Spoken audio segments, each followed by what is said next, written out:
gorgeous light beings, my healers, my star seeds, my light workers. Welcome or welcome back to my channel, The Pleiadian Priestess. Now, today's reading started off as are you guys a good match? The person on your mind, your lover, your crush, whoever the person may be that you're watching the reading for. And then it kind of moved into, after we figured out whether they were a good match or not, why were they a good match or why weren't they a good match kind of thing, you know? I wasn't expecting it to go in that direction, but it went in that direction, and I wasn't mad at it, okay? But I was also debating posting this reading because I had like major brain fog. I feel like I have been burning the candle on both ends and haven't been allowing myself to rest properly, so the messages were coming in like a little all over the place. This reading and the last reading I posted about looks and personality, I feel like, it was like major brain fog, but I did it. I spent my time on it, so I wanted to give it to you guys. Just bear in mind that it may be a little all over the place or it may not be. I'm not sure. My perception has been all over the place lately. My perception of time and reality, I blink and the time is gone. It's just a lot of stuff going on, okay? We'll blame it on the cosmos. I'm sure there's something going on in the sky that attributes to what I'm going through or something like that. But I hope you enjoy this reading, okay? Feel free to watch more than one group, but all you would have to do as of right now is choose your first group, okay? You have 4 groups to choose from today. And yeah, as always, I will see you gorgeous people at your reading. Mwah. Bye. Hello, my gorgeous group ones. Welcome to your reading. If you chose thumbnail image 1 or group 1, number 1, however you got here, welcome. Today's reading is going to be about, are they a good match for you? So I've been feeling like a really lovey-dovey mood lately. I don't know why. I've been feeling like love is in the air for whatever reason. So there could be love in the air for my collective or even love in the air for myself. I'll accept it. I'll take it, okay? Because love is a beautiful energy to be in love, with life, with a person. He better stop his BS. Take this off right now. Loud computer. Anyway, I'll take that as confirmation, actually, okay? I get annoyed by noises, okay, if you are not aware, okay? So when I hear, like, unnecessary noises, I get upset or annoyed, okay? So sensitive to sound, that could be something you are or your person is, whatever. But if you are wondering if they're a good match for you, you have a crush, you have someone you're dating, you have someone you're married to, child. If you want to do that, we want to see if they're a good match for you, okay? So I switched out decks, so now we're using the Cozy Witch Tarot deck. The Light Seers Tarot is back at home, okay? They had a good run. But let's get into this one. At the bottom of the deck, we have Judgment, okay? So this person could improve your judgment, or you may have to use better judgment when you're with them, okay? It could be either or. Honestly, we're going to get more into it. But first, what I did want to do is get some dice and see if your person's sign, sun, moon, rising, if you know it, would come through, okay? This could be confirmation that the person on your mind is thinking about you as well, or that this reading is about them and we're going to be picking up on their energy, okay?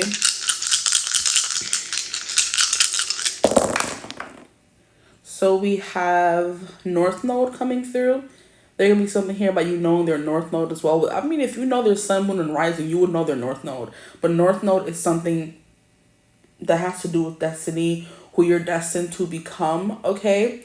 It has to do with your dharma, right? So things that happen naturally in your life, okay?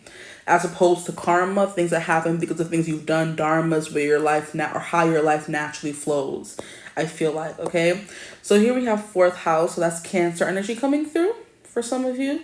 4th house, you could live with this person. That could be confirmation. They could live in your building or on your block. They could be a neighbor, okay? They could even be a next door, I'm hearing teacher. So maybe the teacher next door, you have a crush on him or her, and you want to know they like you back, right? Here we have 6th house, so we have Virgo coming through, okay?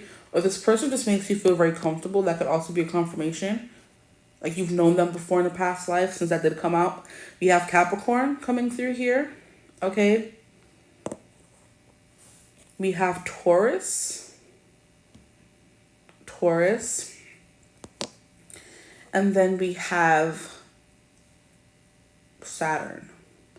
So you have Saturn and Capricorn coming through, so that is doubled up, okay? And I do believe I'm being called back to you having to have good judgment with this person. So it could be a good judgment, or it could be this person.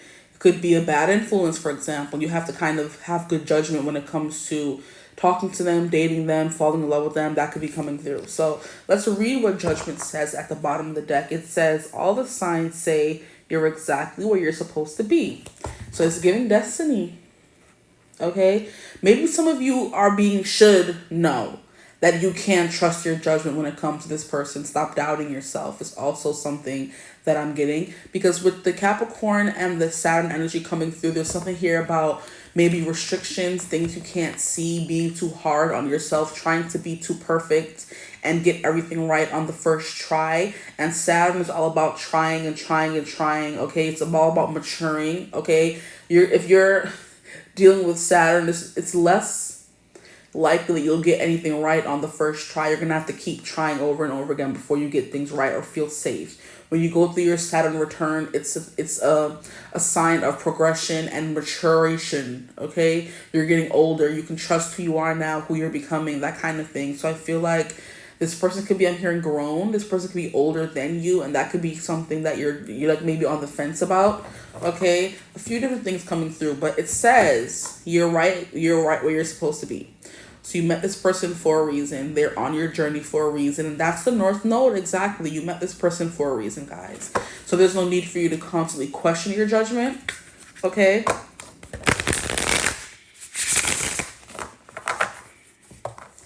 Let's see what comes through. So let's get into, is their person a good match for my group ones? Is their person a good match for them? Please, Spirit. Is their person a good match for them? Is their person a good match for them? Is their person a good match for them? Whoever's on their mind, their crush, their lover, someone they could already be married to, are they a good match for them? I mean, I would hope they would be a good match if you were married to them or something. Okay? We have the King of Cups. Always compose yourself before giving a response. Always compose yourself before giving a response. Is their person a good match for my group ones? Is their person a good match for them? Whoever's on their mind. I do think this person calms you. They make you feel like you're not crazy. That could be something that you have experienced in past connections, but the Capricorn and the Saturn energy coming out is to tell you that this person is very mature. And they're not going to like gaslight you or ghost you. You know what I mean? I would say that means they're a good match in my book, right? Here we have 13 is death. Tidy up your life so you can make space for something better. This immediately gave me Saturn return since it did come out. I do believe when we go through Saturn return, we're meant to clear out all the negative things that are not working for us. We're going to feel compelled to, child. Because I'm not going to tell you my business, but there's certain, like, okay, so I'm going through my Saturn return right now. It just is recently happening, especially since Saturn is going to be in Aries soon, or it's transitioning today, I believe. And my Saturn, my natal Saturn, is in Aries, okay? So it means my Saturn is going to be right back where it was when I was born. So my Saturn return, okay? And recently, I, had a friend that we were like, kind of will they, won't they, kind of 10 years. And recently I was like, you know what? I'm done with this whole back and forth, up and down, not knowing what's happening. Yeah, we agreed to be friends, but it's not serving me. Like people love to say in the spiritual community, this relationship is not serving me anymore. It's time for it to go. And I had to set firm boundaries and say, hey, this is not going in the direction that I want it to go. I think we need to cut down on the communication time. And I don't really, feel comfortable with whatever situation we have going on right now. I have to cut it off and let it go. Sweep it out the door. Okay? And that's something that could be happening in your life right now. It could be something this person inspires in you to make better decisions. Let's keep going. There's something here about clearing out the old, out with the old, in with the new. Okay? You're tidying up your life so you can make space for something better. I would say that is also a good thing to have in a match. So if they're a good match for you, so far I'm getting yes. Okay. And here we have Page of Pentacles. This person could help you start a new business venture. And with that Capricorn energy coming out, this would be the perfect person to do so. A Capricorn, right? Because their archetype is like the CEO, the boss. So they know a lot about business. They're good at, money in general, handling money, making money, you know what I mean? Investing money. This person could be like someone who helps invest in a business of yours, especially if they're older and they're more established and have money to give. Has money to give? Whichever one. So we have Page of Pentacles. When life gives you lemons, make enchanted lemonade. So I feel like this person will be a good influence on you. They will definitely regulate your emotions and I'm hearing toxic, oh my gosh, toxic system. So there could be something here about other relationships kind of like stirring up all those feelings of insecurity or not feeling good enough or not feeling safe, okay, stable, secure, all those things. And this person will ignite those things in you or bring those things to a connection. So like I said, all these things are saying they are a good match. Let's see what else comes out. We have the Sun, period. And it says, give yourself permission to experience joy. Okay. I'm just kidding. This person's a really good influence on you and your emotions. This person can make you shy, make you blush, is what I'm getting. Because I'm looking at her in this card, and I hope you can see it. Like, there's like a little blush on her cheeks when she's thinking about him, which I'm assuming she's thinking about him in the card while she's pouring her morning tea.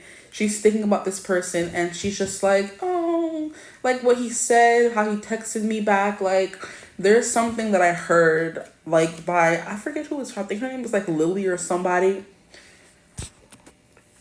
Her name is Lily. And she's like a feminine dating coach. So she helps women get men. And I remember when I first discovered her on TikTok, I was like, okay, look at her. She's cute. So let me listen, because that's how you get my attention. The Libra moon in me wants to see something aesthetically pleasing. So if you, let me stop. I'm going to get myself in trouble. Anyway, she was saying how you can never say the wrong thing to the right person.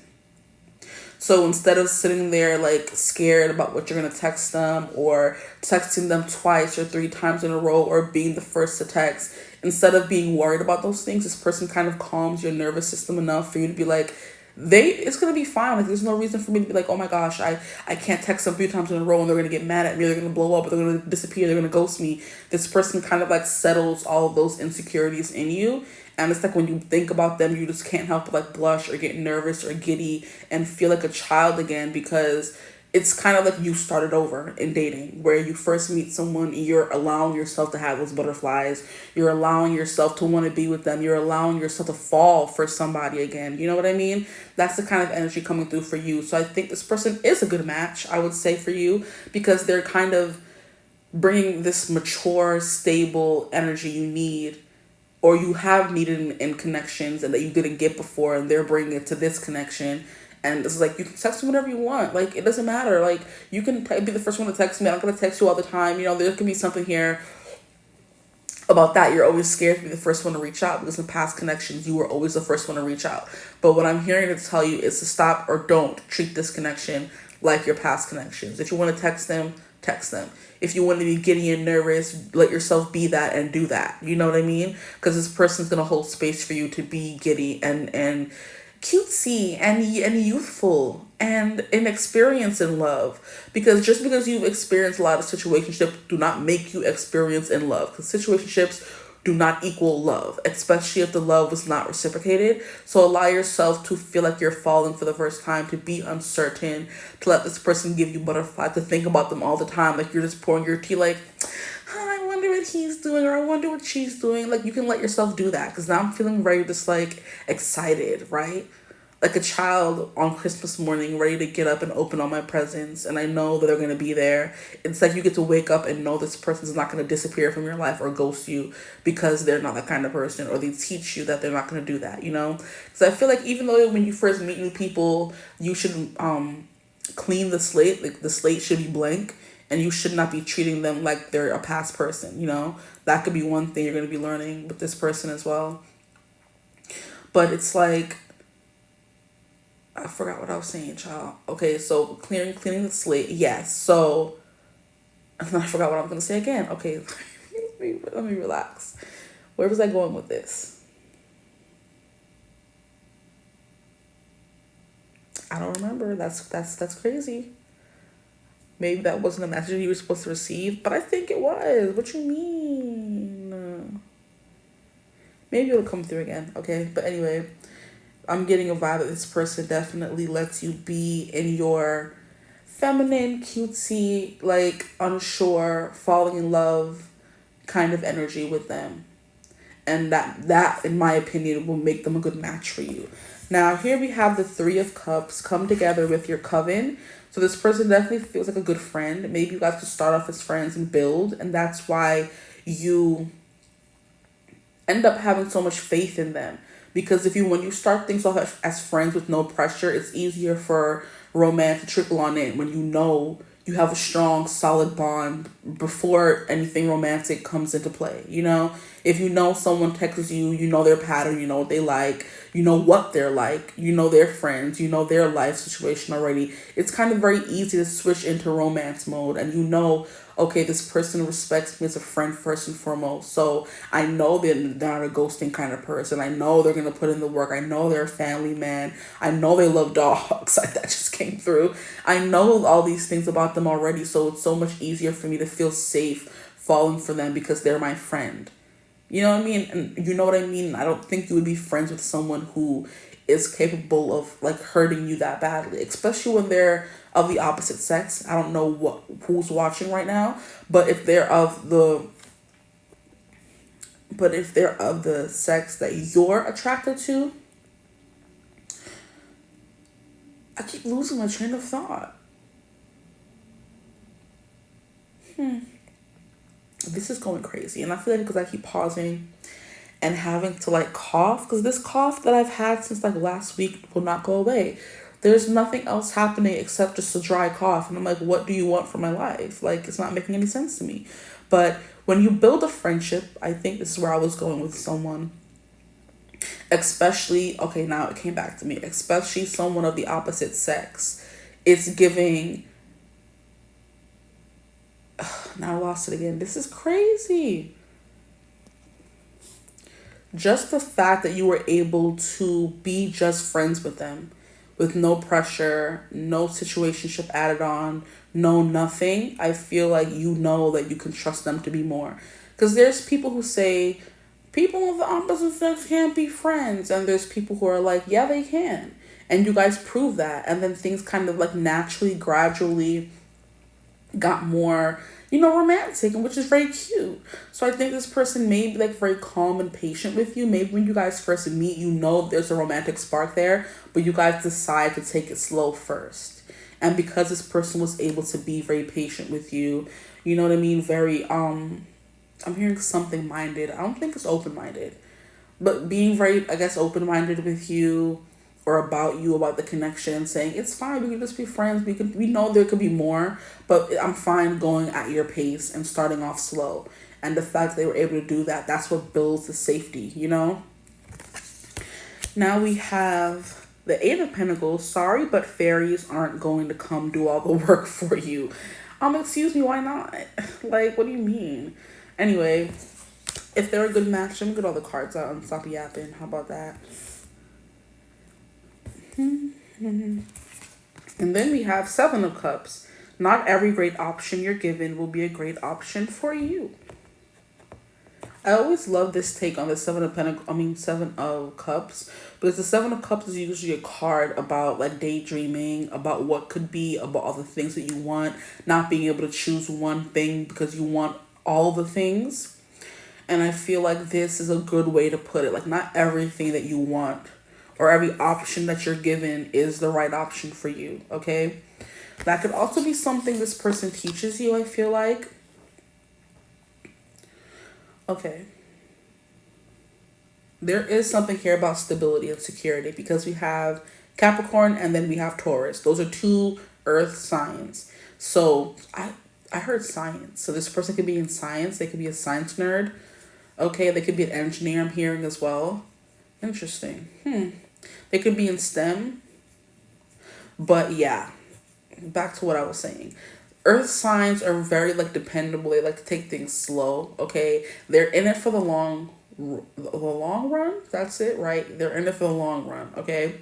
So we have the King of Cups here. Always compose yourself before giving a response. This person's not going to be into saying things in anger, and saying things just to hurt you without even thinking it through. This person is a very thoughtful person because the King of Cups has a tendency to be a very much closed or keeping his cards to his chest kind of king, like the King of Swords, but it's more so composing what you want to say before saying it. Like, how sometimes when you're talking to someone over the phone, you have to say, in order for there not to be a awkward pause, you know what I mean? You have to kind of say what comes to your mind immediately. But when you're texting someone, you have time to formulate a cute, witty, funny, whatever kind of response, flirty response. But when you're talking in real time, you don't have, some people don't know how to stop and think and sit before they just blurt out the first thing that comes to their mind.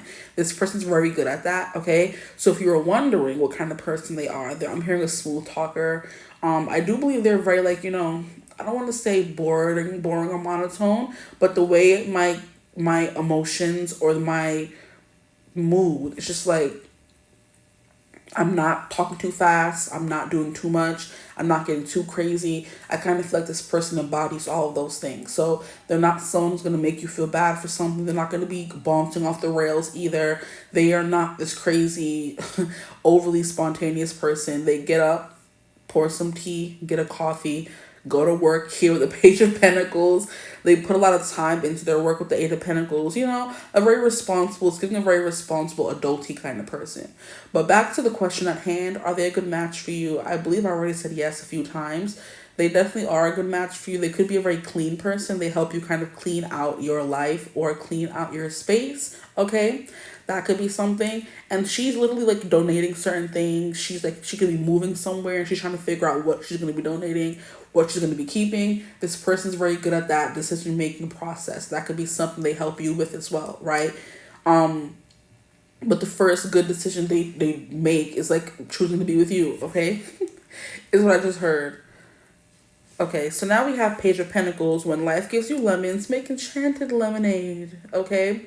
This person could be kind of sing-song, or they like music, or they could be a little bit of an artist, is what I'm getting as well. It's kind of giving entrepreneur, if I'm being honest.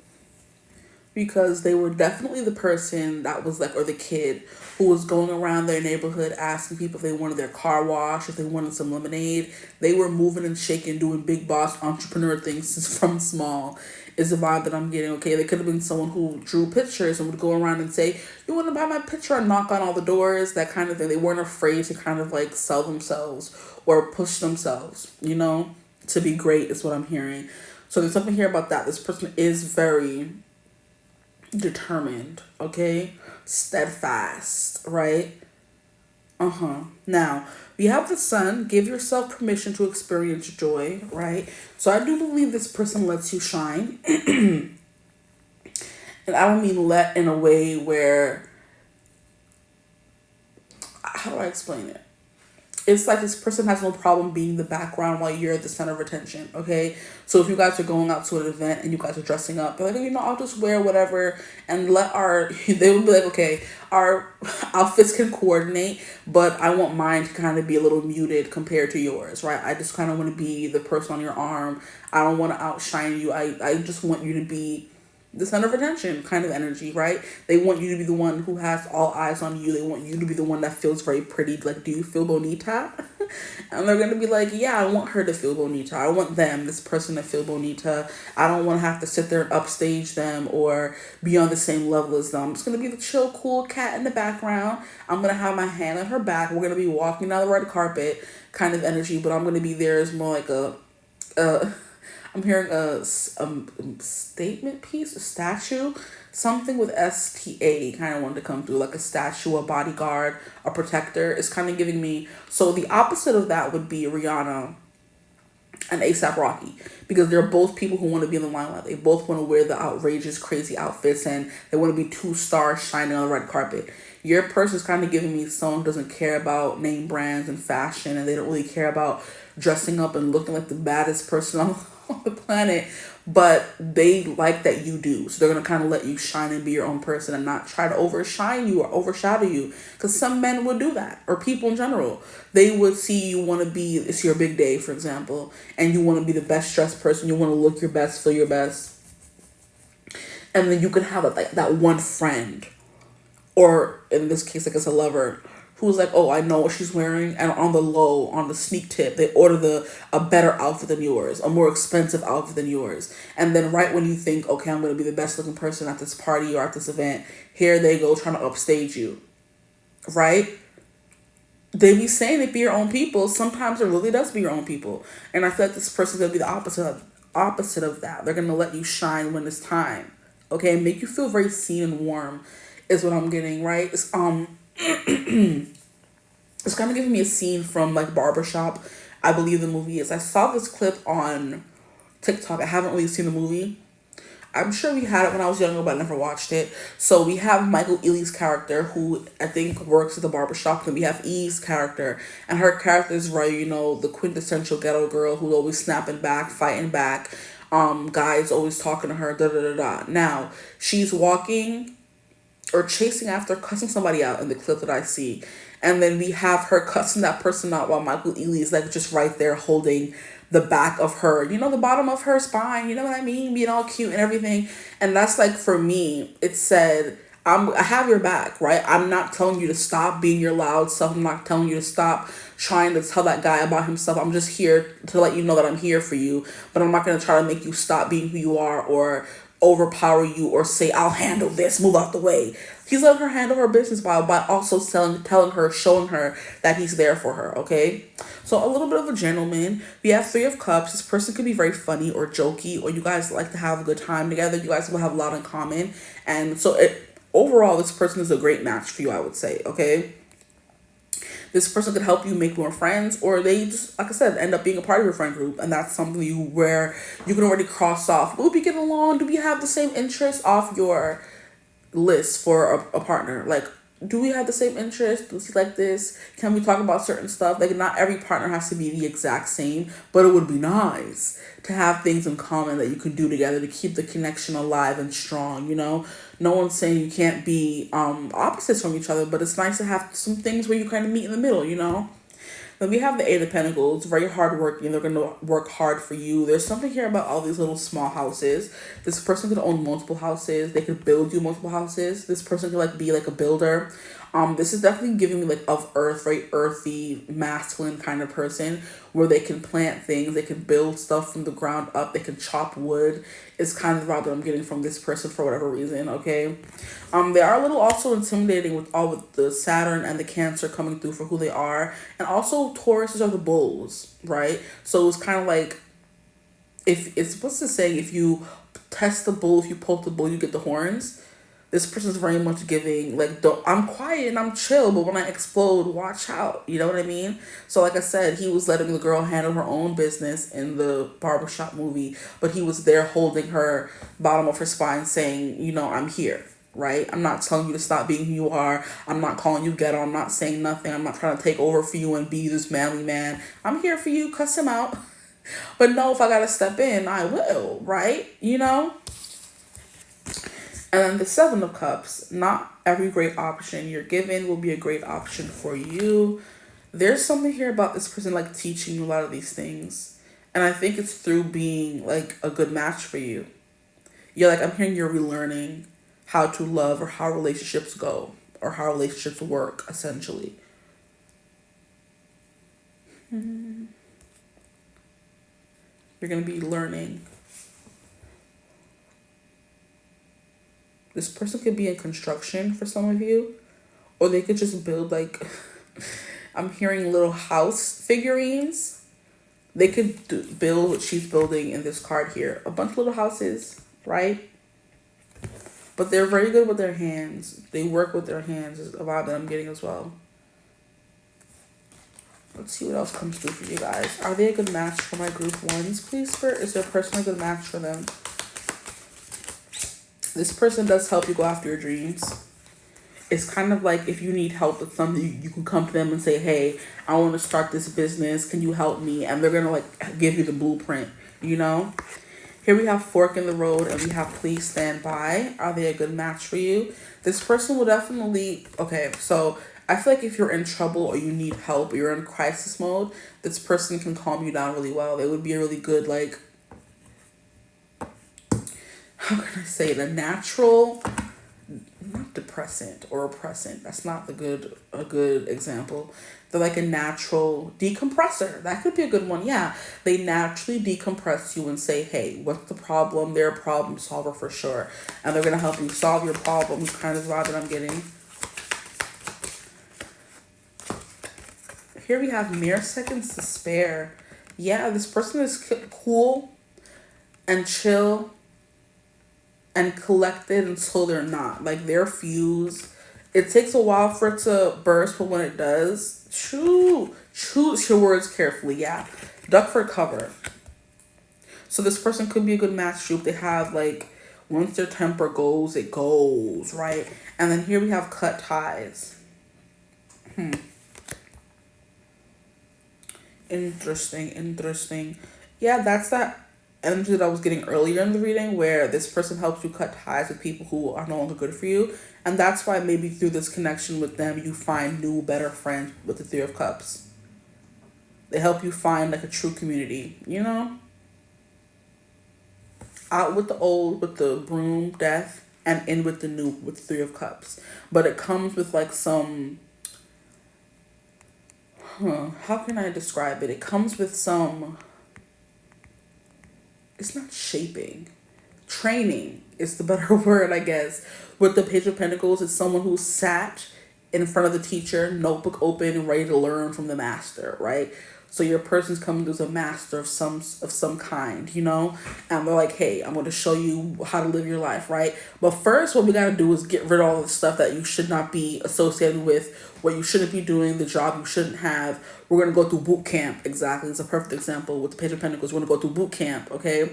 And eventually, by going through this boot camp, we're going to get to the Sun card.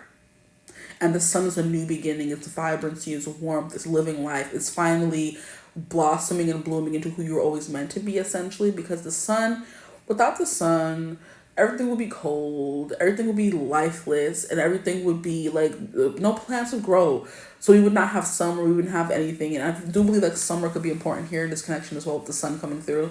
And then me mentioning summer. But it's kind of like you kind of have a new lease on life. You get excited for certain things. You know what I mean? I'm seeing 𝐓𝐴 flying around on her broom. So maybe feeling free. So maybe there's an energy here of oppression. This person kind of frees you from that oppression. Because poor 𝐓𝐴 grew up in a family where nobody really cared for her. She was always used for what she could do. You know what I mean? Even when she got to... Is it 𝐓𝐡𝐮 or something? The name of the university? Even when she got there, the only reason she got let in is because that teacher lady wanted to use her magic for her own benefit, you know? So you're someone who's always used to being used, overlooked, made fun of, not even valued for what they could provide someone, right? And when you finally get that freedom, now all of a sudden you're the villain. But I feel like you're going to be happy being in your villain era with this person. This person could have been like ostracized for being themselves as well. Because with Saturn coming through here, there's something here about like a restriction or like karma or something going on. Because people who are seen, like people who have a lot of Saturn influence or in their chart have gone through a lot of things. So this person could be like, you know, they were bred, the person who they are now was bred through adversity, and they kind of help you do the same. Where you may be a little ostracized in this connection, but it's because people can't use you anymore. That's something that's definitely come through. People are not going to be able to use you anymore. But there's something here about better work ethic with the 6th house coming through and the 8 of Pentacles coming through and the Page of Pentacles coming through. Okay? There's something here about work ethic.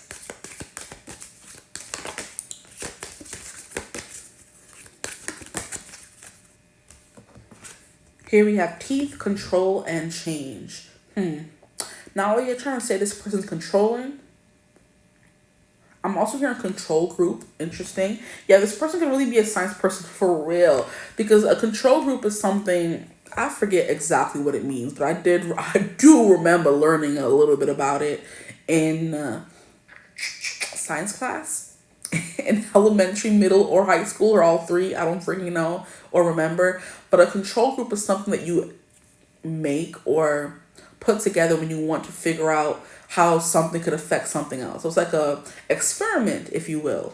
And you have a control group, which is something that doesn't change, I feel like, as opposed to everything else in the experiment. So we have, okay, so for example, I was watching a episode of Good Mythical Morning the other day when I don't know what I was doing, but I was watching an episode and they were trying to figure out which was the best brand for hydration purposes. So there, of course, something IV was in there. Then we had Gatorade in there. We had another one. They had a few different ones in there, and they did kind of like a group experiment to see which one works faster in a shorter period of time for all of them, right?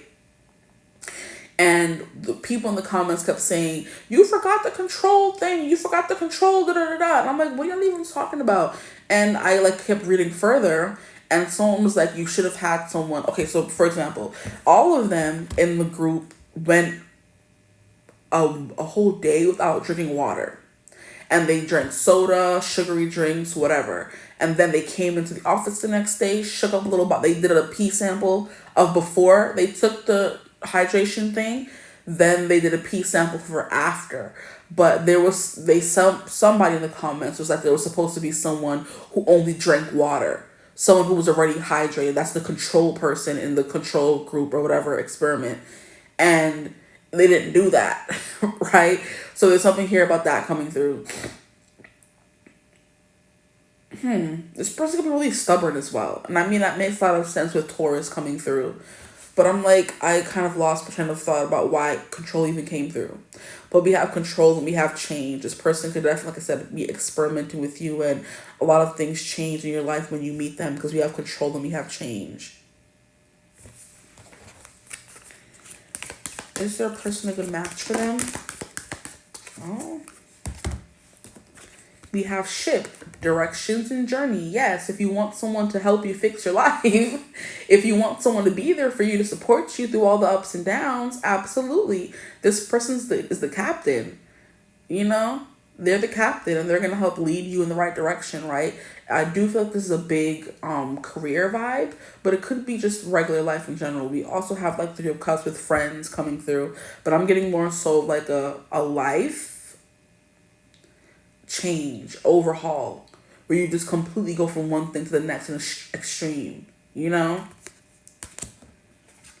So this person definitely makes a lot of changes in your life, in your routine, in your day-to-day, because that's also what the 6th house represents, and it came through for your reading, the day-to-day things. And here we have Whale, Wisdom Keeper. Yeah, this is a very wise person, a very composed person. They don't really get too angry. You know what I mean? I'm not really feeling I don't want to say boring at all. Like, I'm not getting like much like, yeah, no, I'm usually like on. It could be because I'm tired lately, like, or today, I guess I could say. But it's like, this person like gives me very just like smooth, even sailing. Smooth sailing. You know? They're always in control of their emotions, how they react to things, that kind of thing. They're not going to blow up and cuss you out for no reason. You know, that's the vibe that I'm getting here. Just the way the whales float through the water. It's like giving a gentle giant. It's kind of the vibe that I'm getting from this person. So this person can be like very intimidating to other people, but they're like a gentle giant in all actuality. Oh my. You know what? Let me see if I think. Relax. We have cat, jealousy, and gossip. That could be something you experience with this person. Jealousy and gossip. I swear this was supposed to be are they a good match for you, and it instead turned into what your relationship with them would be like. I'm not mad at either one, but yeah, they're a good match for you. Now what will the relationship be like? Okay, you know, you get a twofer for you guys. And here we have old woman, sadness, and female. This person could help you combat your sadness or help you come up with practical solutions. Because with all this earth sign energy coming through here, they can help you come up with practical solutions to your problems, to your issues, to your depression, right? To your overthinking, right? To your ADHD, right? To your, I'm hearing someone here could be like on the spectrum. They help you come up with practical solutions to combat those natural responses, right? So like I was mentioning at the beginning of the reading, the way I get annoyed by sounds, but sometimes it's just a confirmation from spirit that, hey, what you said right there particularly hits. You know what I mean? I'm just like, shut up. Especially when it comes to the beeping that I be hearing, when I'm in the other room, just like, shut up, right? But it's just a confirmation. So there can be something here about this person kind of like, yeah, coming in and providing a lot of structure to your life. And that's something that's going to be very beautiful. So overall, this person is a very good match for you. They give you a feeling of purpose, a feeling of accomplishment, right? A feeling of home, a feeling of having a routine, finally being able to see some changes happen in your life is what I'm getting as well. Taurus, something here about being very comfortable, and I love how we have 4th house and Taurus coming out in the same like row with each other up and down. Directions journey. This person could actually be like a pilot or someone who sails ships. That's coming through as well. They could be a captain, right? And I love how I just thought of like Fleet Week, because that's happening in New York this week, going into next week, where all the sailors kind of like come home and they like, run the streets, and they're looking for a good time, child, because they was on the seas for who knows how long, right? So this person could be in the military and be very, very militant, right? And that could be why their emotions are always like very tightly reined, because in the service you kind of have to be down for anything. I don't want to say a puppet, but it's like your emotions, your actions, your feelings, your body, your monotony is not your own. Or autonomy. Your autonomy is not your own when you're in the military, because everything is on someone else's time. You are but an instrument in the game that they're all playing. You're a piece in the puzzle, right? And you gotta jump when they say jump, eat when they say eat, go to sleep when they say go to sleep, get up and train when they say train, right? So this person kind of have like that kind of, mentality. They help you do that as well, because they get things done, child. The one thing they're gonna do is get things done, right? It may be with a straight face, it may be with not as much emotion as you like, but they're gonna get things done. And there's someone you can depend on. They make you feel things. They make you feel safe and warm. Okay? So are they a good match for you? Yes. I'm being heard to say with the 7 of Cups, with not every great option you're given will be a great option for you. This person could be a good match for you, but does that mean just because they're a good option that they're the option for you? No. No. Because they could be jealous. They could gossip. They could be sad. Or I'm hearing leave a trail of sad females in their wake. Like, no one's perfect. I don't need to describe people like they are sometimes in these readings, but I like to focus or dwell on the good. But if y'all want to hear the bad, I got y'all. Let me stop. If y'all want to hear the bad, they could be very controlling. They could be jealous and gossipy, They're going to help you get your life together, but do you want someone jealousy and gossipy and controlling? If you do, then, what do you hear? Is it something away? Bombs away? You know what I mean? But if you don't think you want that, and I'm describing someone that you don't like and you're still here, you have the option. Just because they're a great option in general for a love or a partner does not mean they're the option for you. That's what the 7 of Cups is giving me, right? And then we have the choose your words carefully, the cut ties, the mere seconds to spare, the fork in the road standby. It may mean this person may not be for you, or it could mean they are for you because we have the North Node coming through. It just depends, right, on what you like, what you want. And if you end up dating this person and you like it and you stay, or if you date them and you don't like it and you leave. It's as simple as that. But I will end your reading right here. I hope you got what you needed, what you wanted. I hope you enjoyed it while you were here. I feel like I kind of lost the plot or some kind of way, or it could just be this person as well. Like, everything was like muted in this reading, so this person can really hold themselves like on a tight, it's a tight shape, tight rein. This person holds themselves like they don't really let themselves unleash and do things. So like I said, be careful.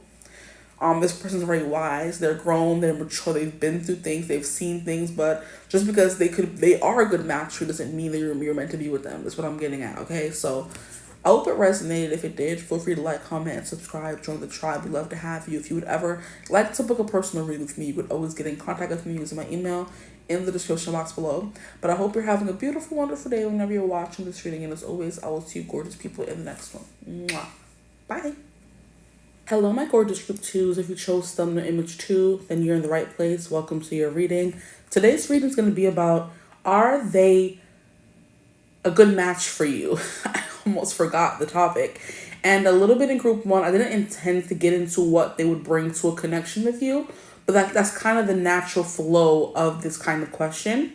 So we're going to ask the cards, we're going to ask Spirit, are they a good match for you? And then we're going to be getting into why they're a good match. So basically, how will they be good for you, essentially, okay? And my hands are freezing because this person could have like cold hands, or you could have cold hands. I don't know. It's been so cold in the office, and it was like really windy outside as well. But anyway, I heard the Windy City. So there could be something here about Chicago. Chicago, Chicago. Okay, I'm done. But for those who know, you know. That's from Victorious, okay? So I was shuffling the cards, minding my business, and then when I was going to place them back on top of the box and get ready to start the reading, this card flew out. And we have the King of Wands, okay? So this person, with this first card coming out, they're definitely a good match for you if you're looking for someone who is very high energy, very fun, like I'm hearing brooding, very commanding.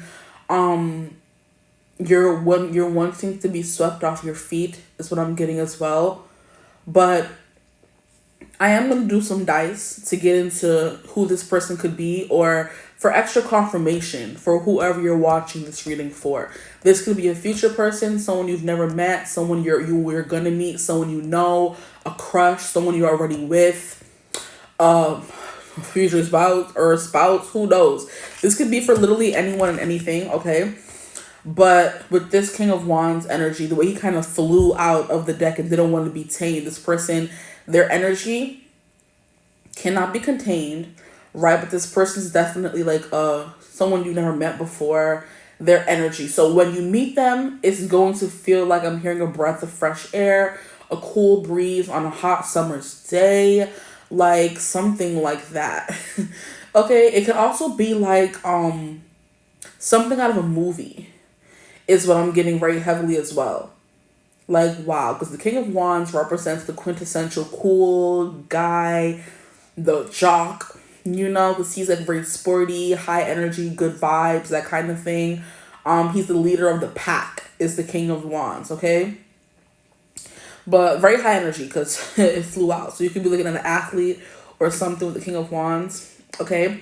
So we're going to get into the dice and then get back to that card. But I just wanted to kind of, honorable mention. It was at the bottom of the deck. So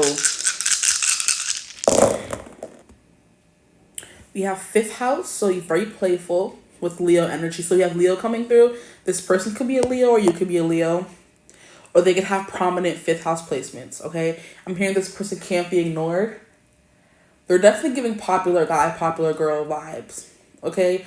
Or they could suffer from lucky girl, lucky boy syndrome is also what I'm hearing. Here we have Libra. So very attractive, aesthetically pleasing. They dress really well, fashionable is what Libra always gives me. Attention to detail, right? Someone who could have like very balanced features. They look pretty is what I'm getting. But the thing with Libra, it's like a masculine pretty, if that makes sense. Because Libra is the masculine embodiment of Venus, right? And this person is giving like very masculine. So if they are pretty, they're still like guy pretty, if that makes sense. And not in the whole, the guy pretty versus girl pretty thing. No, it's this person is a pretty boy. They look cute, right? There's some men who look very masculine, very rugged, very handsome, very manly. This person is giving pretty boy. There's something pretty about them, but in a masculine way, right? Okay. Not to over-explain, but some people just don't understand things sometimes. You have to over-explain sometimes. Here we have 8th house vibes, so we have Scorpionic. Okay, we have Scorpion energy coming through. This person could be like, an acquired taste. They could have a little bit of a bite, honestly. They could have a bit of a stinger. They could be like very defensive. They can have like a dark, sensual air to them, because Scorpios tend to have that dark, sensual air to them. They don't have to be a Scorpio, but they can be, because Scorpio is coming through here. But 8th house is more about, like taboo and sexy and secretive and dark and brooding and just like intense, like, yeah, all those things. It also rules over death and taxes and shared resources and investments and getting money back and inheritance and all those things. So this person could have an inheritance. They could come from money, okay? And that could tie into the whole pretty boy, they have money, they think they run slash rule the world. This person has a very high confidence, okay? It doesn't have to be cocky, but they do know in some way, shape, or form that they are an attractive person and they could use it to their benefit.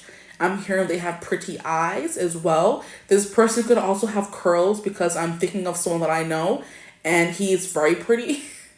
So, yeah.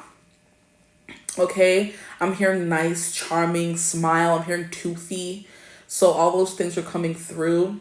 But there's also like an intensity. I'm hearing bedroom eyes. So the intensity could all lie in their eyes. And everything else about them could just kind of be pretty. But it's like in a very masculine, a little overbearing, disconcerting kind of way, you know? Where a guy is looking at you, you're kind of like, stop. What do you mean? Stop looking at me. You know what I mean? But also more. Right? Here we have Taurus coming through. So Taurus could be important in this person's chart if you know their chart, okay? Or they could just be a Taurus if you only know their sun sign, okay? And I love how we have both Venusian signs coming out. I love this, yes. So Taurus is the feminine embodiment of Venus. So very pretty, very cozy, very comfy, okay? Very nice, very chill. So this person could have two different sides to them. Not that Venus like changes much in these signs of Libra and Taurus. It kind of stays the same, but Libra's more so, I'm looking at everything, want everything to look perfect, putting on the front, right? Doing things because they're the masculine embodiment of Venus. While Taurus, you're just laid back, chill, the physically chill person. Sorry, laid back, comfortable, cozy. They like to eat, they like to drink, sleep, go on adventures sometimes, you know, because they are the King of Wands still at the end of the day. But Taurus is the more feminine. The feminine receives while Libra, while the masculine does and gives, okay? So this person is definitely a big giver and a receiver here with these two signs coming out, but also very sensual because sensual rules over, I shouldn't say that.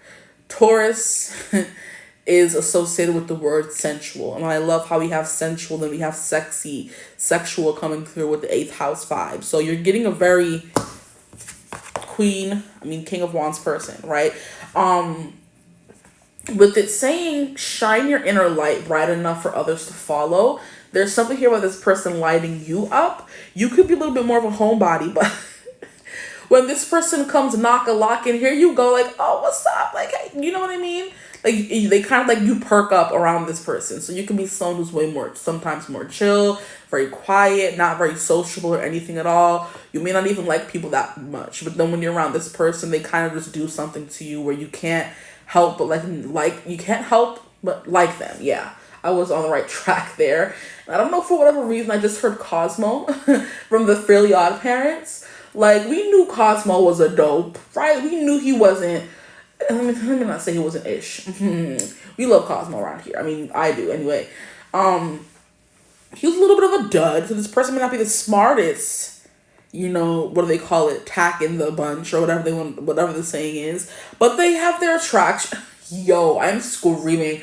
Why am I hearing Ursula from, what's the song? Poor Unfortunate Soul. She's like, you have your smile, your pretty face, and don't forget the something of body language. That is, I'm screaming.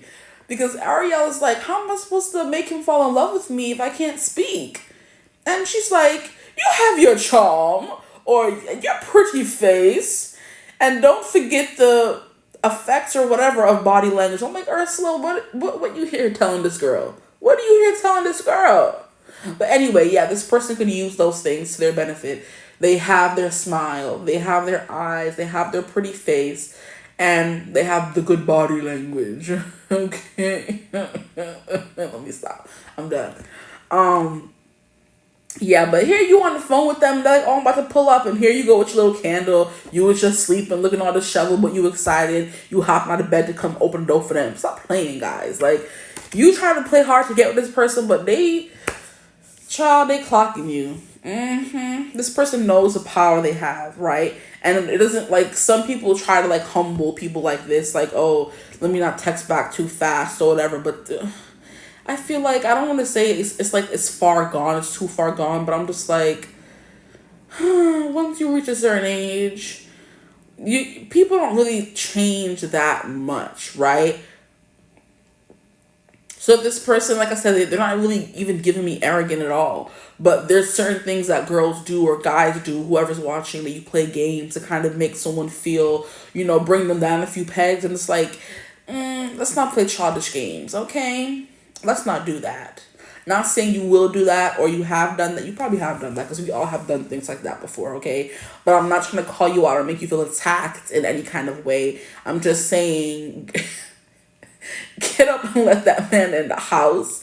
Text him back right when he texts you back. It's not fiending. It's showing interest. It's little simple things that you can do and like to try to, don't try to humble nobody for whatever reason this person isn't giving me that they need to be humbled, right? Maybe you need to be humbled is what I just heard. Interesting. Because people who play those games have an inflated ego or a sense of self where it's like, oh, that person thinks they're too much, or well, I'm going to show them who's better. I can play the game better than them. Love, dating is not a game. Okay? Okay. And I keep hearing this came through in another reading and it's coming through again. Like, when we reach a certain age, we have to put away childish things. Okay? This person, this connection could be helping you put away childish things.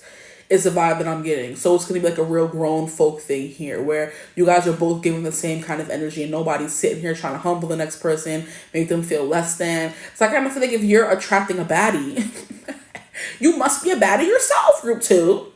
So it's like it's going to be two baddies together. We're not playing games. You're just chilling, vibing, having a good old time. And that's it. Okay? Here we have Saturn coming through. This person could have an H in their name, or because this always reminds me of an H for whatever reason. But we have Saturn, and then we have, what are you doing? Sit. We have, I believe this is Pluto. So yeah, there's something here about intense transformations. This could be, because since they're supposed to be dice about your person, how you would know it's them, they could have gone through a glow up. Which is why it makes no sense for you to be trying to humble them when they have been humble their whole life. There's no reason for you to humble them anymore because they don't have an inflated ego. Maybe you do because you want to like knock them down a peg. You know what I mean? But anyway, let's get into the reading. We have Pluto. So that's that intense scorpionic energy coming through again. Okay. Intense transformations is what you're going to be going through or experiencing in this connection. So we're going to get into if they're a good match for you. And then we're going to get into like how or what a relationship with them would be like. Okay, relax. Can I ask a question first? Okay, you want to fall? We'll let you fall. Now, because these cards don't really, like, they have words on them, I don't think I want to take them in the reverse. So, whatever comes out, I'm putting it up right, okay? So, is their person a good match? Is their person a good match for my group 2s, please, Spirit? Whoever's on their mind, whoever they're thinking about, whoever they came on this reading to watch for, please, Spirit. Tap me into their person's energy a little bit more. Let's learn some more. Okay. I'm hearing that could be something this person helps you do as well. Tap into yourself a little bit more to learn new things about yourself. I'm hearing opening up new doors, okay? But are they a good match for my group 2s, please, Spirit? Let's get into that first. Why don't we? That's actually the name of people. That's the name of a group. Why don't we? It's like a boy band. So wow, we have the 7 and 8 of Swords coming out back to back. Stop overthinking and just do it. Okay, let's get all the cards out first. How will we reach 14 minutes already? This is madness. Group 2, please. Spirit, is your person a good match for them? Okay, bring this down. Let's see. We have Judgment. We have the Cozy Witch, which is the Fool. We have 15 Toxic Witches. We have 4 of Cups. Try not to be so picky, okay? Not okay. What you mean? Let me stop. Leave these cards alone. And the last card we have is the Tower. Jesus Christ. Are they a good match for you? I don't think so. I mean, I guess my sign should have been you wanted to humble them, right? I don't know. But I feel like there is like potential here. This person may invoke feelings in you that you've never felt before. But if are they a good match for you?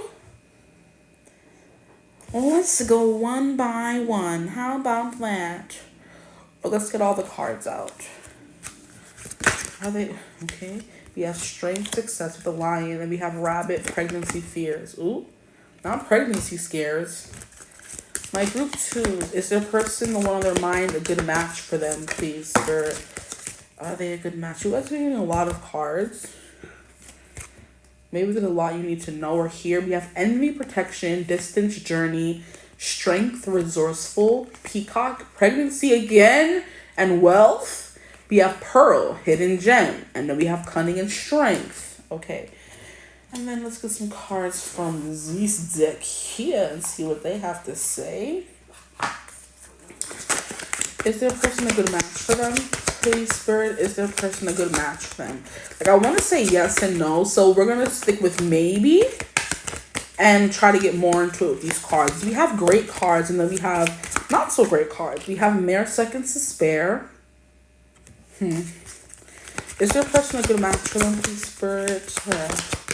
Is their person a good match for them? Here we have Jackpot. We have yeah. We have Bullseye. Yeah, I don't know. I think there could be like, and then at the bottom we have Passion. Yeah, Passion. Interesting. So, let's go one by one. Why don't we? So, King of Wands, share your inner candlelight bright enough for others to follow. Okay. Maybe this person could be a little controlling. Okay. Or they could kind of, what is the saying people say when like people try to take over and railroad you? That's what it's called, railroad. This person could be a little bit of a railroader, you know. They want to be the dominant one in the connection. Now, if that's something you can deal with, I think you can somehow make this work with this person. But if you're not, okay, looking for someone who's dominant, who wants to lead, who wants you to follow, this is not the person for you, right? Okay? And you should be happy you're learning before, okay? If you happen to be married or in a relationship with this person, I'm sure you know this already, right? But there's something here about them being like I'm not getting controlling, but they're a very dominant person. When they come around, they kind of suck up all the air in the room. They take over. So it's like this person could... I'm not getting like to be the center of attention, but this person could just naturally be very charismatic and flirt with a lot of people. So that could be something that could come through as well, flirting with other people, and you're like insecure about that.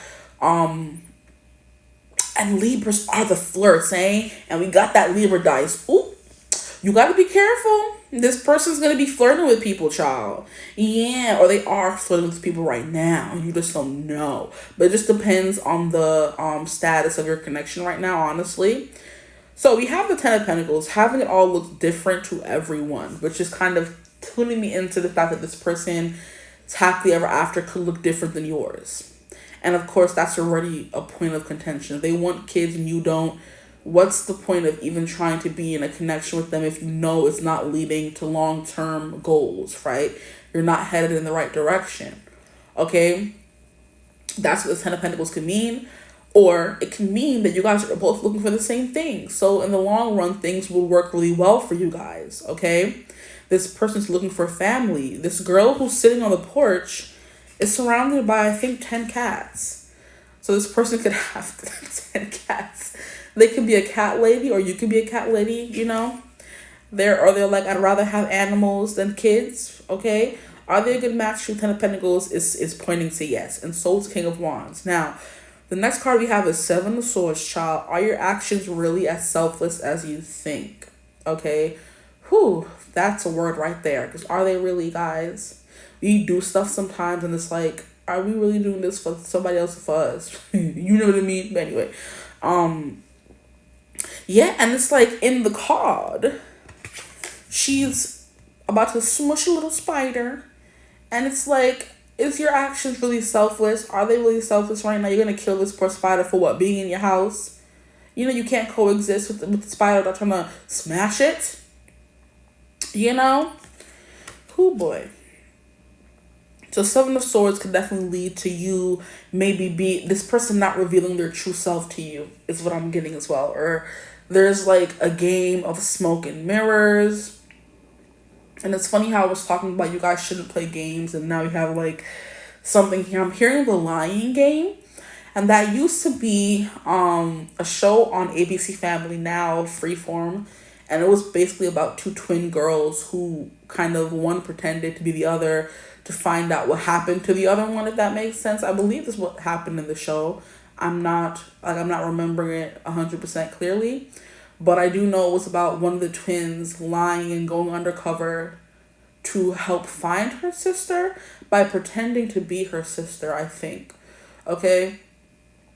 All that means is there could be like a lot of pretending or pretentiousness to this person, or putting on airs for people, and instead of trying to show who they really are, keep up pretenses, keep up with the Joneses, right? This person could be really into fashion, or they have like a lot of eyes on them, and they travel a lot, and they have money, or they could like, they could have grown up rubbing hands with the rich and the famous, or rich and the wealthy, and they grew up in that kind of life, and now there's like an air of like pretentiousness to them that kind of comes with the territory, honestly. Because I feel like when you grow up in that kind of life, not that I didn't grow up in that life at all, it's like there's something here about keeping up appearances. Don't let anybody see you slipping. So this person have like a mask firmly placed on, and they may not even know they have a mask, right? Which is why we had that whole, they bring out a side of you never knew they had, and you could bring out a side of them they never know they had, you know? But it's like a little bit of dun, dun, dun, dun, dun. What song is that? Is that Mambo number something? Dun, dun, dun, dun, dun, dun, dun, dun. This person could be a dancer. You could be a dancer, because I don't know, it just came out of nowhere. But yeah. There's something here about that. This person like keeping up pretenses for longer than is like necessary or cute. Because in the beginning of the relationship, we're like, oh, you can't see me with no makeup. Oh my gosh, I have to hop up after we spend the night and brush my teeth. I can't poot in front of you. I can't toot in front of you. I can't do this. Da, da, da, da. Those are the things that happen at the beginning of a connection. This person can kind of like take it farther than it needs to go, just for the sake of making it seem like their breath doesn't stink in the morning, or they never look disheveled, you know? And like I said, that could be something that was ingrained in them from them when they were younger. It may not be something that they may think is normal, you know?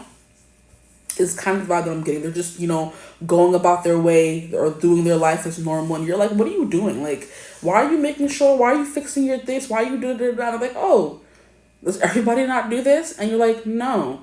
And they're like, oh, okay. So there's something here about you kind of teaching them, right?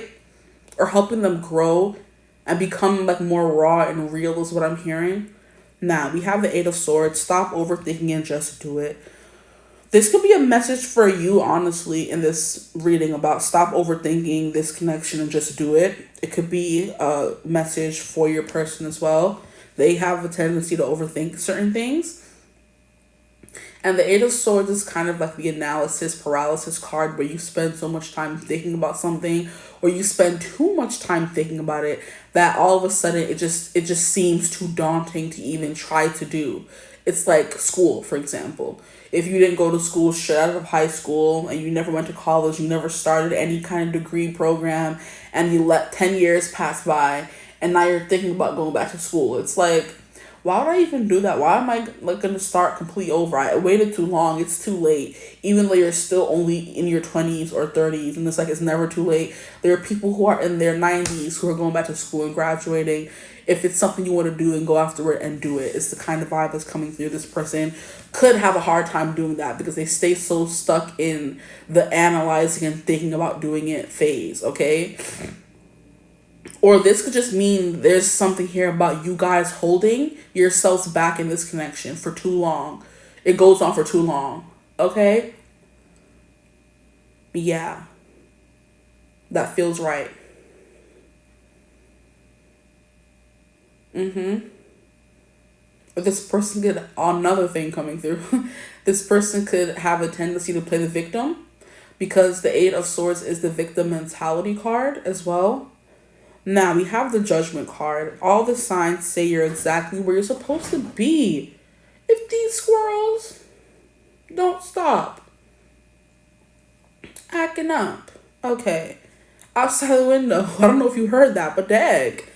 Anyway, all the signs say that you're exactly where you're supposed to be. There is a feeling of being exactly where you're supposed to be when you're with this person, which is why we're kind of getting ups and downs with this connection here. It's like one card is a yes that they're a good match for you. The next card is like, maybe there, like I said, there will be things to overcome. If you hear the rest of this reading and figure out, I can handle that, whatever, slight negativity things or negative things. I can't talk today. Oh my gosh. Any slight negative thing that comes out, you could be like, I can deal with that. Okay. It's not that bad. Okay. Now we have the cozy witch, the fool. Take a chance, for each morning is a new beginning. Okay. I do feel like life will feel like an adventure with this person. I don't know how. I mean, the fool is the take a chance, take a leap, take a chance and see where you land, kind of trust fall with the universe card. And I feel like it could be that as well. That could be something coming through. You're going to have to trust your judgment and kind of like do a trust fall with the universe, with this person, to make sure they're your person. Take your time and make sure you trust them. Like, would you, the exercise you do at trust plate, at retreats for employees where one employee is back with their hands out and the next employee is about to fall back, and like, do you trust this person? The trust fall in real life, okay? You may have to build trust with this person is what I'm getting. Or it will take a long amount of time to build trust with this person. Could be, or for them to kind of let their guard down, or for both of you to let your guard down. Either way. We have judgment, inner calling, a kind of destiny, following your heart's call, where your soul is dragging you to. You guys could be soulmates, but not every soulmate is meant to be in your life forever. They could just be in your life for a little bit of a season, or they could be in your life for a reason. Then it's time for them to get up and go, But there's something here about having to build that trust with this person. Now, the next card we have here is 15. You know what I'm also getting, which is very funny because I kind of mentioned it in the beginning. The Devil card is here about restrictions, negative thoughts, negative self-talk, things that hold us back, vices, addictions, if I didn't say it already. That's the Devil card. And I was talking about how you may think this person looks too good for you or is out of your league or something, and you're going to try to kind of humble them in some kind of way. That's kind of what the Devil card is giving me here, right? Where you're always feeling insecure because look at how she's looking with her friends or whoever they're supposed to be. It says toxic witches, where she's sitting here crowded on the chair because she's surrounded by toxic people. This person could bring you around toxic people, or you could like shrink in on yourself when you're around them because you don't feel worthy enough of them. That's something that I feel like is coming through. Your confidence is going to take a little bit of a hit because this person's so strong, so full on, so... I said strong. Okay, this person's strong, period. This person is so strong, so full on, so themselves, that it may be hard for you to realize, this person actually wants me. Your confidence could take a hit in this connection. It's going to take time for you to be like, okay, yeah, they want me. They're here for me. And that's also what these 7 of Swords and 8 of Swords can be talking about as well. You may try to be someone other than yourself, try to be someone cooler to make this person like you, or they may do the same thing, vice versa. Just take whatever resonates for you. You know what I mean? If it's not resonating with something you would do, it can be your person. They can be, fold under peer pressure very easily. And that could be something you don't find attractive or not something you would want to deal with. And that would mean this person isn't a match for you. It just depends what you kind of want based on the vibes that are coming through in the reading, I would say, But be cautious of those who take more than they give. This person could be a taker and don't really give anything. Or I'm hearing making promises and they don't live up to those promises. So just be careful with that, okay? So this person could potentially be a good match, but it's going to be a lot of ups and downs, you know? Now we have Four of Cups. Try not to be so picky, okay? Please. Anyway, there could be something here. Yeah, okay, this could be a message for you or for them. Like I said, take what resonates. The Four of Cups, an energy of not being satisfied, not being happy with what you got, not realizing there's something dangling, a big cup of love in front of you, not realizing there's someone who has feelings for you, right? This person could have a hard time accepting love, receiving love. You could have a hard time accepting love or receiving love. That's what I'm getting from this Four of Cups vibe here, you know? Where maybe you're so used to being hurt that you kind of close yourself off. That could be something coming through for somebody here.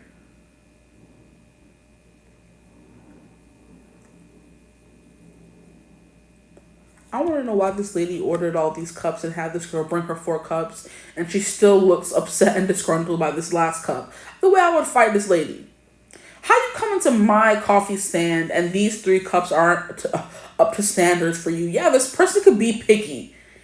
Or this person, like, I don't know, they make you feel small.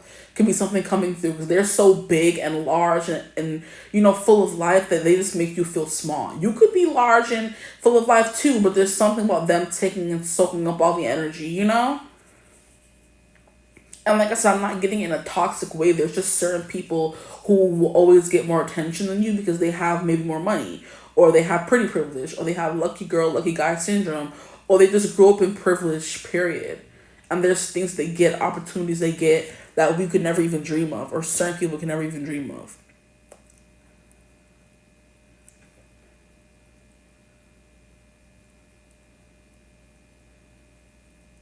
I'm hearing disgruntled ex.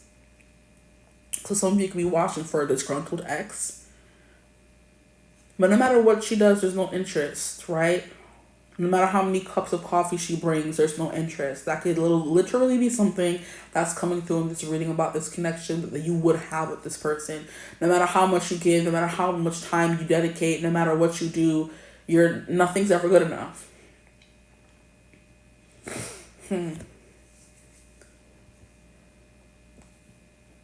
Very interesting.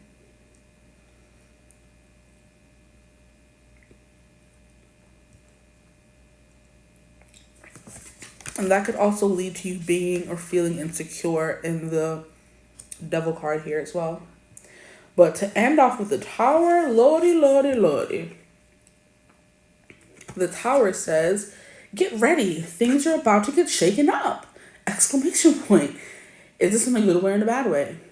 You know, that's my question now. Is it going to be in a good way or a bad way?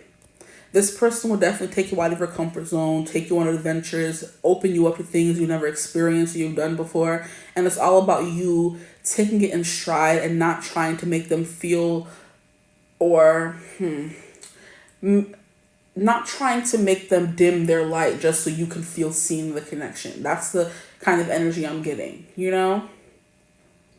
Where you're going out with someone, you're like, you know, everything else is perfect, but you're just a little too loud. You break their attention. Hey, babe, can you, like, you know, stop being so loud when we go out? Don't ever try to tell somebody who they can and can't be. Like, if you don't like loud people, just don't be with someone who's loud and don't be with them. But don't ever say, you know, you're almost perfect if you would just, you know, just shut up sometimes. They're like, excuse me? And, like, you're just a little too loud. You talk too much sometimes. You know, you eat too much. And it's like, those things, when you start picking at people and picking them apart, that's when the connections get toxic real quick. And that's when emotions get turned off real quick as well. So I don't know what that has to do with anything, but that could be coming through. They're telling you to be careful and not be so judgmental. Or if you see these signs come up, it's something that needs to be talked about and discussed and then overcome, you know? It's not something that should keep happening in a connection. If you want it to get better, if you want to heal it, right? From the first argument, say, hey, what's going on? What caused that reaction? Whether it's you or them reacting that way and talking through it. Now, if you can't talk through it with them or they don't give you maybe room to talk through it, to cry, whatever, then that's when you know it's time for you to go. Now, I'm seeing that specific scene from Love is Blind, the most recent season, I believe, with like Rob and Leah and Serena and Cordell. And there's a specific scene where Leah, who is like one of the first girls, what's that boy's name? One of the first girls, Rob is his name, hooked up with in the villa. And after, what's the other girl's name? A girl came and kind of like stole Rob away from Leah. And Leah was like so upset about it, because one thing about Love Island is if you move on, you get to flounce and flaunt that new girl in front of the old girl you didn't choose, especially if she stays, you know, and doesn't get kicked off the island. So he would like walk around and, you know, be so in love with her after just meeting her and like, oh my gosh, da, da, da. And then I believe one time Leah tries to bring it to his attention, and before Leah can even say a few words and get her feelings out, bro starts crying. He starts screaming and ranting and like just real tears, guys, down his face, talking about, I didn't mean to make you feel this way, now you're making me feel bad for making you feel bad, making the whole thing about him, throwing a whole tantrum, a hissy fit, real crocodile tears falling down his face. He runs to the pool, hops into the pool, and kind of like cries in private in the pool or whatever, kind of, squeeze into this alcove where he thinks we can't see him. There's just a bunch of weird stuff about Lord. Anyway, that's kind of the vibe that I'm getting here. You try to come to somebody and have a conversation and say, hey, I understand we're here for a game, that you're supposed to move on to other people, blah, blah, blah, blah, but this is how me being brushed off and kind of left in your dust for you to go find this new girl, this is how it's making me feel. And dude gaslights her and just like cries and bawls his eyes out. I'm like, Rob, I know you lying. I know her trying to express her frustration and sadness to you didn't turn into a full-blown tantrum on live television. Crazy. And I think that boy was a Virgo. We don't claim him. I'm not sure he was a Virgo, but I'm just like, we don't do that around here. Okay, yeah, show your emotions, but not when someone's trying to open up to you. You're like doing it to deflect how they're feeling and bring it back to you. So it was giving a little bit of a man-child, if I'm being honest here. And King of Wands is a little bit of a man-child sometimes, right? So like I said, if those are things you could deal with and try to overcome and work with this person to be better at, then I feel like they're a good match for you. But we have a lot of cards that are and then we have a lot of cards that are really good. So it's like, it's up in the air right now. We have the Rabbit, Pregnancy, and Fear. So there will be some kind of fear or uncertainty in the connection, I feel like, or maybe in the pregnancy, if you guys end up having some kind of kids together.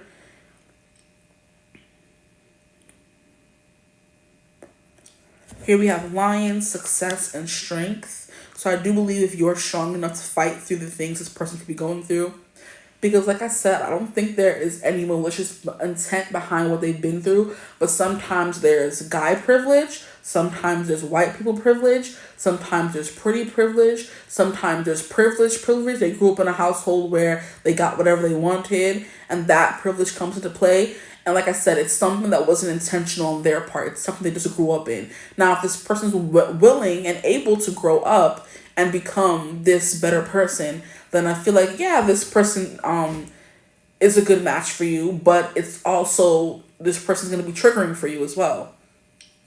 So it's like, do you want to be triggered? Do you want to, like, have to grow and constantly maybe experience some karma from past connections? This is kind of giving me someone who could be, like, potentially younger than you, honestly, or just in emotional bandwidth.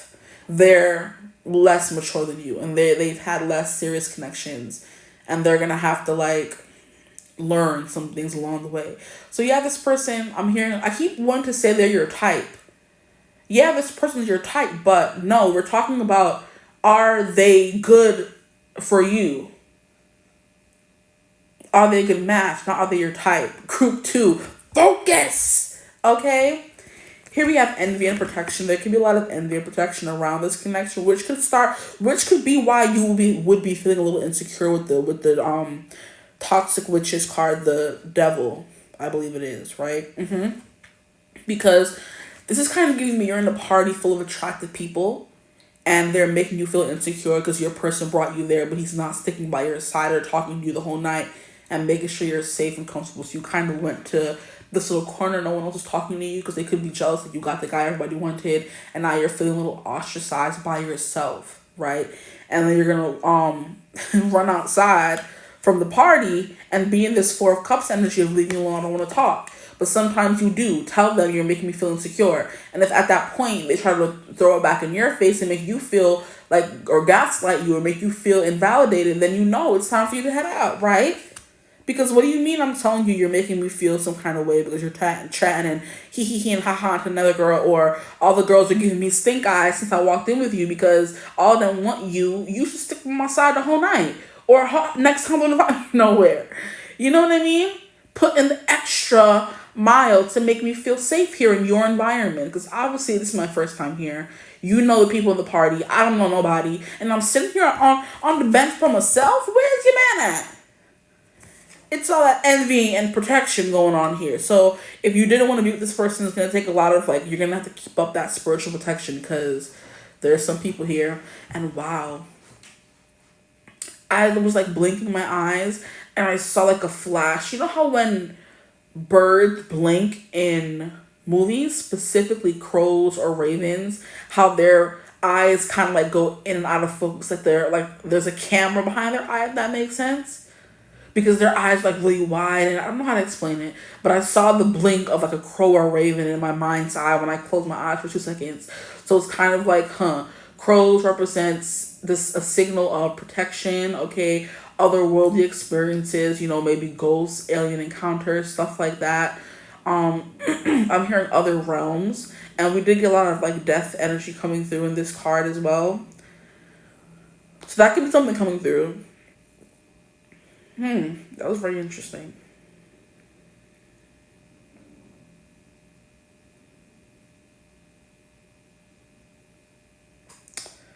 Okay. Now we have distance and journey. There could be distance between you guys, and that could also be adding into the whole insecurity thing. Here we have bear, strength and resourceful. So we have this person is strong, right? They can be a big, strong, manly man, but does that make you want to stay with them forever, right? Are they a good match for you in the long run, right? If they're growing with you, there's potential. If you're the only one growing in the connection, you're the only one who's doing spiritual work and advancing and healing, then if they're not moving along and staying in the same place, then it's time for you to go for real. Okay, here we have the peacock, pregnancy and wealth. We have pregnancy coming through twice. So I feel if you ever get frisky or horizontal with this person, that you definitely do wear protection, right? I was about to say the whole word, child. My filter is gone. Yeah, my filter child. Here we have hidden gem. I do believe there's hidden potential in this person, or they will consider you a hidden gem. You will consider them a hidden gem, right? Because a pearl, it takes a lot and a really long time for sailors to go down in the sea, pry open a pearl or a clam or whatever, and get the shell from inside. So it's giving rare, I'm hearing it was rare. I was there. I remember it all too well by Taylor Swift. And you know how that ended. Oh, Lord. It was something about a love affair. Listen to All Too Well by Taylor. If you have the patience, do the 10-minute option. Because that song is so good. But yeah, it's you were there. It was rare. I remember it all too well. So there can be something very rare about this connection, which is why there's so many karmic links attached to it with the karma card. Not the karma card, sorry. With the Saturn and Pluto. Okay, here we have cunning and stealth. Are they a good match for you? I mean, if you want to become a cutthroat assassin, I would say with these cards, yeah, they're going to make you not feel as much. They're going to make you feel small sometimes. And it may lead to you shrinking or leaving or trying to adapt. You know what I mean? Or trying to get as big as them And it's kind of like certain people want you to have success and be cool, but as soon as you get more money than them, more career opportunities than them, you know, they start getting upset. So this could be one of those people who get mad when their girlfriend starts doing well and they were like supporting her whole lifestyle kind of thing. It's just like, those are dangerous.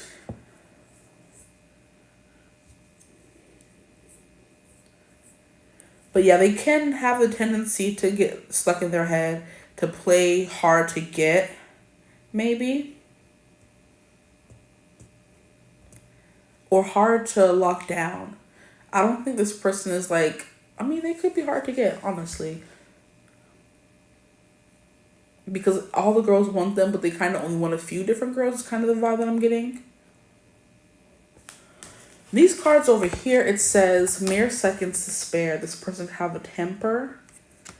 Or mere seconds to spare is talking about like an upcoming countdown. Not the word that I was looking for, but a countdown coming soon. Ooh. And I just saw like a movie clip when I said coming soon. Y'all remember on Blockbuster DVDs, they would used to have that coming soon vibe and they show you what movies was coming soon. I miss those days. Ugh. But here we have bullseye. So hitting the nail right on the head. Here we have jackpot. So did they win the jackpot or did you? And then we have yeah. This is my continuation to, I'm hearing if it rains it pours. Interesting. That's not what I was going to say at all. I just lost my train of thought.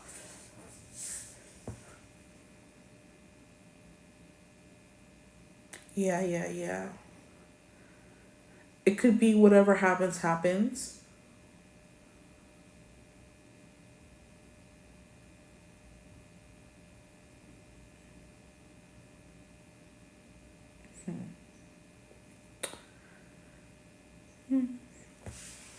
What is coming through? I was getting a lot of different things right just now. Okay. So whenever I hear or see yeah, I always think of Matthew McConaughey, okay? There was something else coming through, but I'm trying to make sense of it because it's like playing like a movie through my head, if that makes sense to you guys. That's why the pause was so long. I'm like, wait, what am I seeing right now? Let me think about it. This person could have the tendency to maybe dismiss you sometimes because yeah, it's like yeah. You know, I heard you the first time, that kind of thing, give you the cold shoulder, kind of brush you off, is kind of the vibe that I'm getting from this card as well. So it's like a lot of yes and no's, a lot of ups and downs, a lot of back and forth, a lot of, that could be something that comes through this connection. You guys go through like a lot of cycles together, and that's, like I said, this is a glimpse into what could happen. This is not me saying this is how this person is. Like, the question was, would they be a good match for you? And I feel like in certain ways, yes. In other ways, no. Okay. The fact that we have pregnancy coming through twice, that could be something that could happen in this connection as well. And with one, we have pregnancy fears, and then we have pregnancy wealth. So I'm like, which one is it? Are some of you getting a pregnancy full of fear, and others of you are getting a pregnancy full of wealth with this person? Or are they capable of both, and it's like a toss-up where you don't know which one you're going to get, right? That would make a lot of sense as well. Are they a good match, child? After hearing this, you decide for yourself, okay? That's all I got to say for y'all. But I'm going to leave your reading right here. I hope it resonated. If it did, feel free to like, comment, and subscribe. Join the tribe. We'd love to have you. If you would ever like to book a personal reading with me, you could always get in contact with me using my email in the description box below. But I hope you're having a beautiful, wonderful day whenever you're watching this reading. And as always, I will see you gorgeous people in the next one. Mwah. Bye. Hello, my gorgeous group 3s. Welcome to your reading. If you chose thumbnail image 3 or the number 3, welcome. We're going to get right into your reading. But we're going to start off with the topic of today's reading, which is going to be, are they a good match for you? Okay. And based on that, why will they be a good match, or why wouldn't they be a good match, essentially, okay? Now, I've been feeling in like a really lovey-dovey mood lately. I don't even know why, honestly. Excuse me, Lee. Excuse me. Come on, relax. But let's get into it. I'm like, what kind of love reading can I do that's not really a love reading, but it's also kind of a love reading? You know, it's not like a generic love reading, you know? But anyway, let's get into it. Are they a good match for you? When I was shuffling the cards before your reading, getting into your energy, we had the Fool fly out, okay? But in this deck, it's the Cozy Witch. And the Fool represents new, fresh beginnings, trust falling with the universe and letting the chips fall where they may while having hope that you're going to land on your feet, right? Jumping off a cliff, knowing that you're going to be a cat, and a cat always lands on their feet, right? I'm hearing something here about 9 lives as well. And I do believe there's like a show on like, why are all the shows for freaking ABC Family coming through? Like the 9 Lives of Chloe something. It was a show on ABC Family, which is now Freeform. And it was about, I'm pretty sure, I guess a girl who was a cat and had 9 lives. I don't know. Like the 9 Lives of Chloe King or something like that. But we have the Fool coming through here, and it's like new, fresh, sparkly beginnings. We have her looking in the mirror with a new outfit on. We have all these sparklies flying around her. It's like full of hope, waiting with bated breath, optimism. Like life is your oyster and you don't know what's going to happen, but you're excited to start and try and see where it goes, okay? So that could be something that's associated with this connection with this person. This could be representing them. The Fool card is Aries energy, okay? I always see it differently on different other readers' channels, and it's representing different energy for other people. But I feel like the Fool is somebody who's like just starting off the beginning of their life, and they're, you know, running forward and being able to do whatever they want and not think too hard about it, which is like Aries energy for me. So we're going to go with Aries for this person, right? This person could introduce a whole new way of looking at life and thinking towards you. Maybe you start jumping and then looking, you know, how can I say it? Like not looking before you jump, essentially, you know, or jumping in blind, or closing your eyes and just seeing what happens, that kind of thing, you know, being a little bit spontaneous. That could be something that comes with this connection. But so far, so good, okay? We're going to get some more cards for, is this person a good match for you, and why would they be if they are or aren't, okay? And then we're going to get some dice right now to confirm some zodiac for you guys. Whew, this person came through. Did you just see that? Period. We have the Sun coming through twice. Wow. And then Leo. Okay. Period. And then Scorpio. Period. I like this person's energy already. And the 9th house. So the wise old sage. There could be something here about a stage. We have 4th house Cancer coming through. Wow. Okay, let me get this together. I'm getting excited. I don't know for why. So I hope you can see that the Sun came out and the Sun came out twice. Okay, I'm not lying to you guys. We have the Sun out on the table twice, which is Leo energy 2 times over. And I'm just hearing fire energy in general. So we already had Aries coming through here, and now we have Leo energy coming through twice again. And then the actual sign insignia of Leo, okay? And then move this over.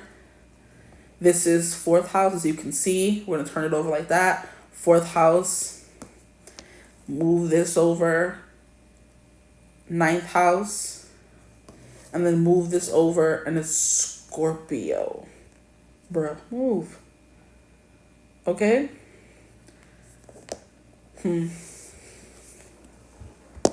Very lively, upbeat. I'm hearing grinning, skinning and grinning. So this person could always be skinning and grinning. They'll always have you skinning and grinning, okay? That's funny. 4th house with Cancer vibes coming through. Also giving home. I'm hearing they feel like home. And now, some of you could be from that group. I forget what the reading's about, honestly. I think it was how they feeling. about you right now or something like that. And the song Magic by Rabble came through, and it's like, you make me believe in love, you make me believe in magic. And the song starts off like, I must have known you in a past life, and you love me so good, I had to love you twice. So basically saying they had met in a past life, fell in love, and they loved each other so good, they had to find each other in this life now, okay? So there could be some past life karmic links here between you guys. I'm trying to remember. I don't know if any of you like are into astrology heavily, and you have not heard of the app called Pattern or The Pattern.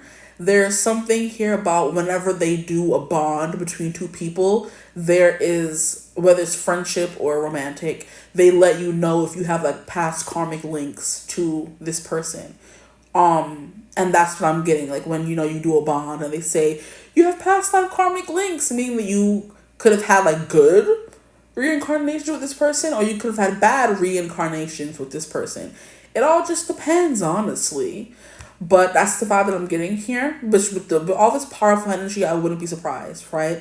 And then we have ninth house, which is a wisdom keeper. I'm also hearing Cashapp records.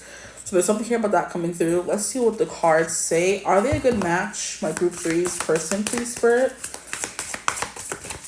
Are they a good match for my group 3's, please, Spirit? Their person, the person on their mind, are they a good match for them? Somebody here can have a cat. This is giving Siamese. I am shy. That is definitely a Siamese cat.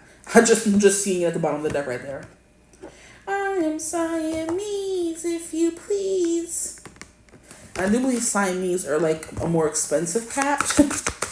If you wanted to buy one or get one. So this person can be expensive or you can be expensive. Or you just like the expensive things in life, Here we have toxic witches with the devil. I believe it is 15 devil. Yes. Be cautious of those who take more than they give. Okay. This kind of came through in group 2. So somebody could be watching from group 2. But I'm not sure I want to keep the card though. It did come out in reverse, but I wasn't really taking reversals with this reading. We're going to put it back. If it's meant to come out, it'll fly back out. Best believe it will. I've seen it happen many times. So let's keep going. Like, you're not going to give me the same cards. For what? I want different cards. Y'all heard me? Okay. Group 3. Is their person a good match for them? Some of you focus on group 2, so watch group 2. Think I'm falling in love with you. Think I'm falling. I can shoot you down in the sky. We have broom. Tidy up your life so you can make space for something better. We have death coming through. This card came out in group. The Fool came out in group 2 as well. Now that I'm thinking about it.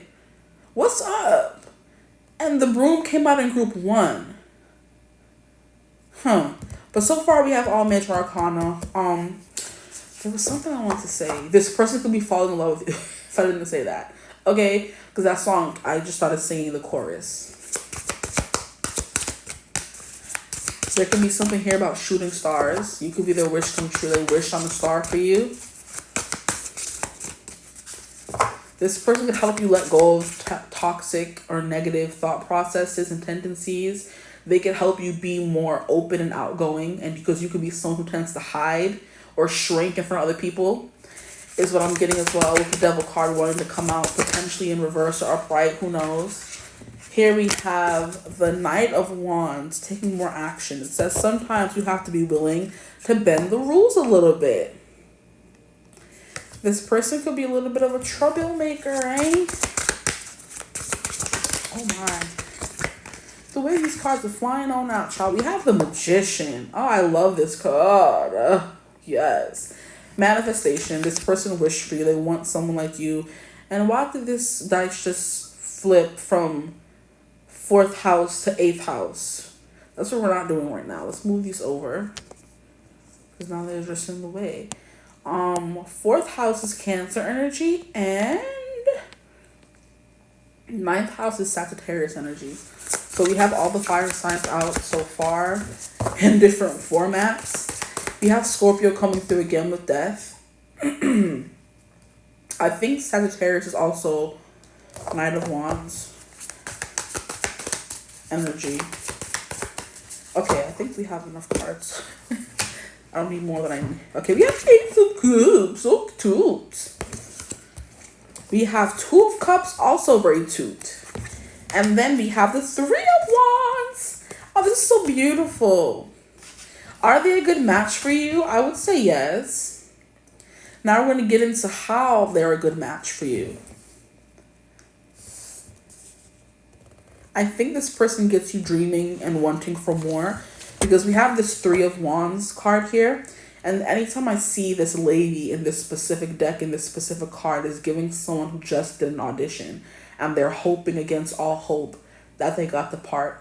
They have their eyes looking all wistfully up to the sky, wishing on that star that they get the part or the role. Okay? And look at how she looks so dreamy and beautiful and like lost in her like thought process or her wish, you know? She's lost in the energy of something, right? Whew, Three of Wands. Put yourself out there and you'll be rewarded one way or another. So yeah, this person is definitely bringing you out of your shell and making you more, I don't want to say sociable, because people can be sociable but still in their shell. This person is like making you not afraid to be perceived or seen. That could be something you kind of hide in your shell. You don't talk to people that much, or you're not as outgoing as you could be, and this person could teach you how to be more outgoing. With the Ace of Cups and the Two of Cups here, I do believe this could start as like this person helping you love yourself more, which turns into you learning to love them or loving them or falling in love with them in the process. So for some of you, this could kind of be like, you know, maybe a friends to lovers kind of thing where you don't know each other that well, but you're getting to know each other, but taking it kind of slow, okay? But the Broom, tidy up your life so you can make space for something better. There's something here about tidying up your space, giving away things, making extra space in your life for somebody new in hopes that somebody comes in. And this is the same example that I was using for group one. So if you came from group one, of course, you heard this already. But if you haven't, there's a friend that I've had for like 10 years now. And I kind of feel like we were always in like a limbo state of, are we friends or are we more? Are things going to finally move forward? But his excuse would always be, I'm not in the right place, I have this and that. I'm like, me being an understanding person will understand that. So it's just like, okay, we can just be friends or whatever. But I'm like, this being in this limbo state kind of made all the feelings go away. It kind of turned and bitter, And I'm like, this is the energy of sweeping out all of that stagnant energy of will they, won't they, out of the door and making room for something new and fresh to come in, right? Sick and tired of the same old connections, the same old friends who always ditch you, who are never there, that kind of thing. The same old family members always bringing you down, the same old crusty, stale work environment that doesn't breed creativity or contentedness, anything like that. And you finally just sweeping out all those things, donating your old clothes, and kind of becoming a new person. That's the vibe that I'm getting. Maybe expelling all the air and toxins out of your body could be something. So maybe like going to the gym, you could meet this person at the gym, or this person gets you into going to the gym more and doing more healthy things for your body, for your mind, for your space, I think this person's healthy for you is what I'm hearing. And just keep in mind, sometimes things that are healthy for us, we don't go seeking for right away, one of those. And I'm hearing right or wait. So this person or you could retarot yourself. My throat. Anywho, sometimes the healthier things for us, we don't go or gravitate to right away or at all. Like when we're in the store and we're looking for snacks, eat at home, we're not going to the produce aisle and getting some broccoli or some carrots. I'm not. I should talk for myself. We're going to the snack aisle. We're going to all the toxic candy aisle, the ones that look good and taste good, the ones that are bright and get our attention. This person could be a more subtle but healthy treat for you. I don't know how you may know them, how you may meet them, but obviously you're here watching for a specific reason. If doesn't sound like if this doesn't sound like anybody you know, this could be someone you're going to be meeting, or you could be watching for a future spouse or something like that, someone you haven't met yet. But there's something here about just like letting everything go. I'm hearing Let It All Go from the Sing soundtrack, the first movie. I think she's like, I followed my heart into the fire. I got burned, got broken down by desire. I tried, but the smoke in my eye left me blurry and blind. I picked all the pieces up off the ground. I burned all my fingers, but that's through now. I got a job and a plan, and I'm sticking to the plan that says I can do anything at all. I can do anything at all. This is my kiss goodbye. You can stand alone and watch me fly, because no one's bringing me down. I'm going to let it all out. Something like that. But the song is called Set It All Free, okay? And there's something here about you letting it all out. She's donating her clothes. She's getting rid of things that no longer serve her, like I said, that do not match who she was before. Throwing away all the bad snacks, right? And dedicating yourself to this new, healthier journey. That could be with this person, the effect that they have on you, okay? Getting you to eat healthier or, do more movement and stuff like that, And you're kind of like, do I even like this? You know what I mean? But you could be doing it because you like them and you want to impress them in some kind of way, right? But anyway, the next card we have is the Knight of Wands. Yeah, doing things you normally wouldn't do. The Knight of Wands, especially in this deck, sneaking out the window, has a little air of mischievousness to it. Like, what are we doing? Where are we going? Tell me where we're going. What are we doing right now? And I'm like, no, it's a surprise. And you're like, no, like, where are we going? It's also kind of giving me how, in all the movies I kind of grew up watching, the boy would always sneak through the window. It's kind of giving me Never Have I Ever, where Davy used to be having Paxton sneak through her window, right?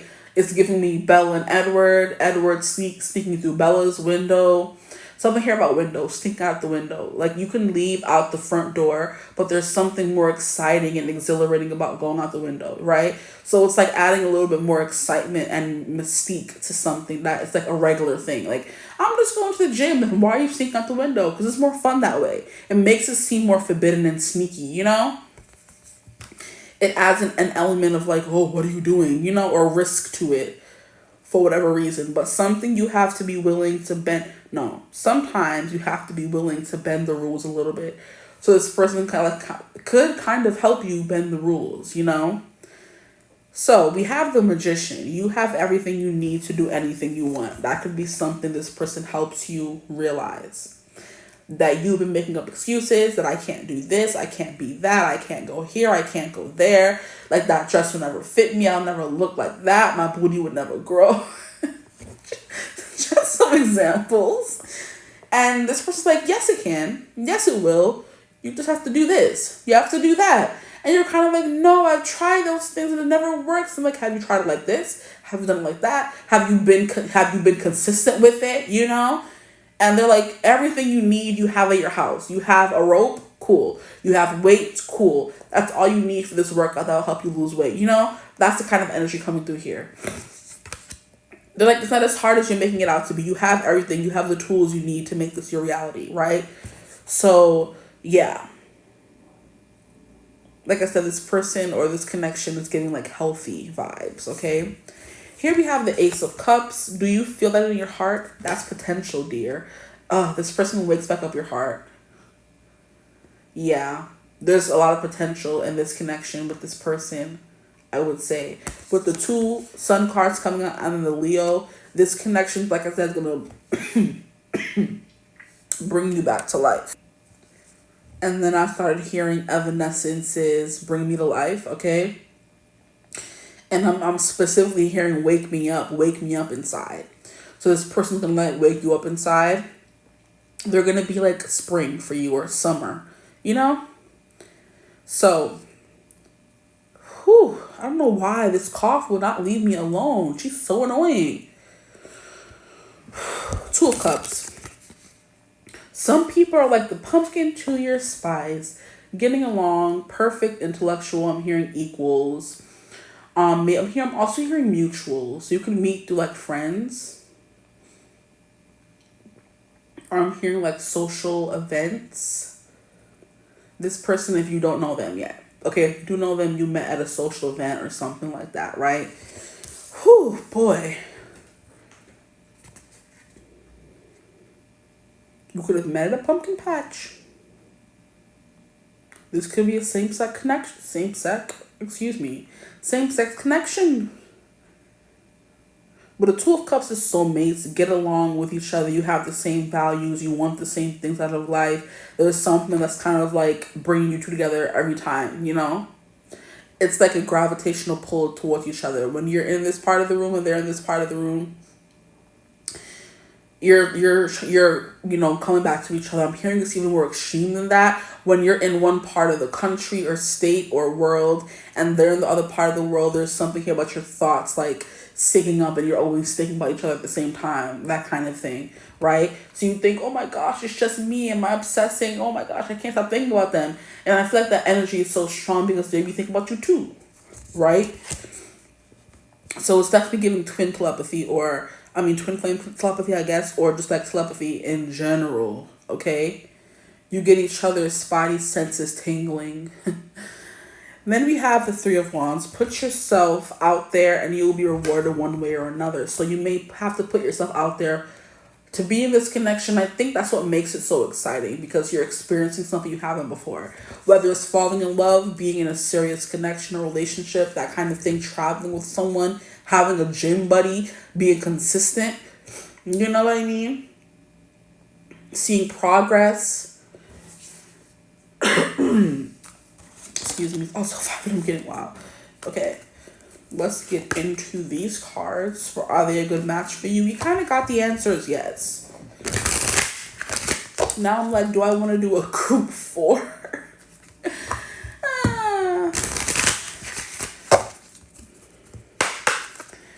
Are my group 3's person a good match for them? Okay, we have the same cards coming out, I think. Yes, we have control and change. This person is definitely going to help you lose control, let go of control. I'm hearing music make me lose control, that kind of thing. So maybe you guys go out dancing and you have a good time and this person helps you lose control. I think there's a vibe of you caring about what people think and how people like perceive you, and this person helps you kind of get rid of that feeling. You know? We have this directions, journey, ship. And I love how we have also oceans, which is distance and journey. Yeah, so there could be some distance here. Maybe you guys could meet on a cruise or go on a cruise together or meet by the water. I'm hearing, oh no, you see me walk around like it's a funeral. Cake by the Ocean is coming through by DNCE. Distance, journey, and directions, journeys. Something here about journeys. There could also be something here about you meeting on a trip, right? But I love how in this specific card, the seas are very chill and serene, and they're not like turbulent. Even in this direction, to ship journey, the ship is in the clouds. It's not really on the sea. So it's like smooth sailing, unless a storm comes. Here we have envy and protection with the eye. So there are some of you coming from group 2. How many people I got? Because unless you're watching for the same person now.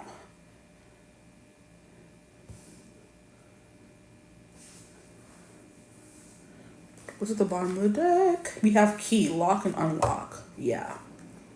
So you guys are unlocking things in each other. And this person's going to be like very gentle with you.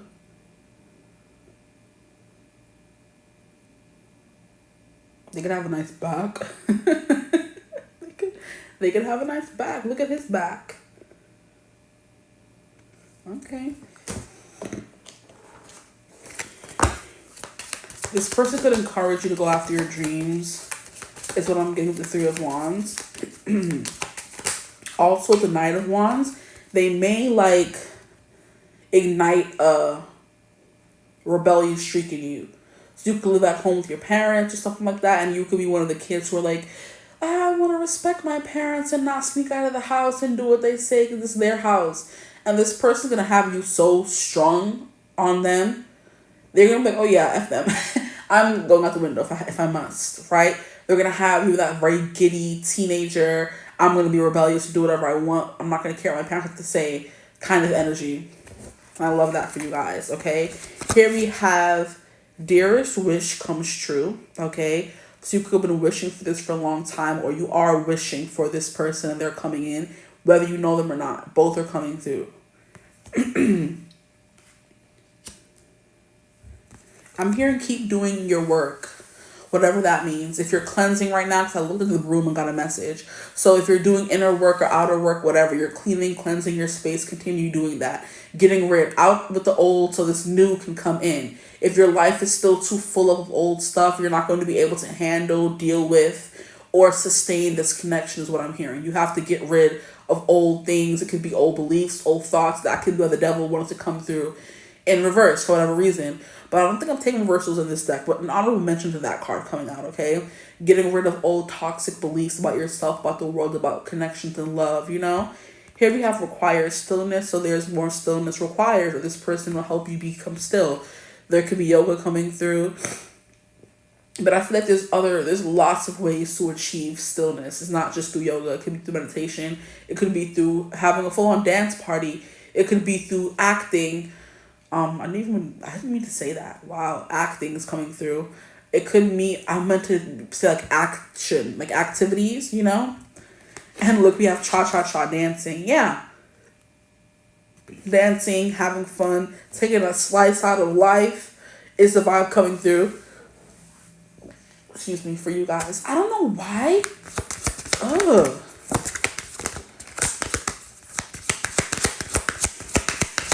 Keep having to expel air. Like, leave me alone. I did have a mango before the reading, and I was trying to eat it quickly so I can come do the reading and head home.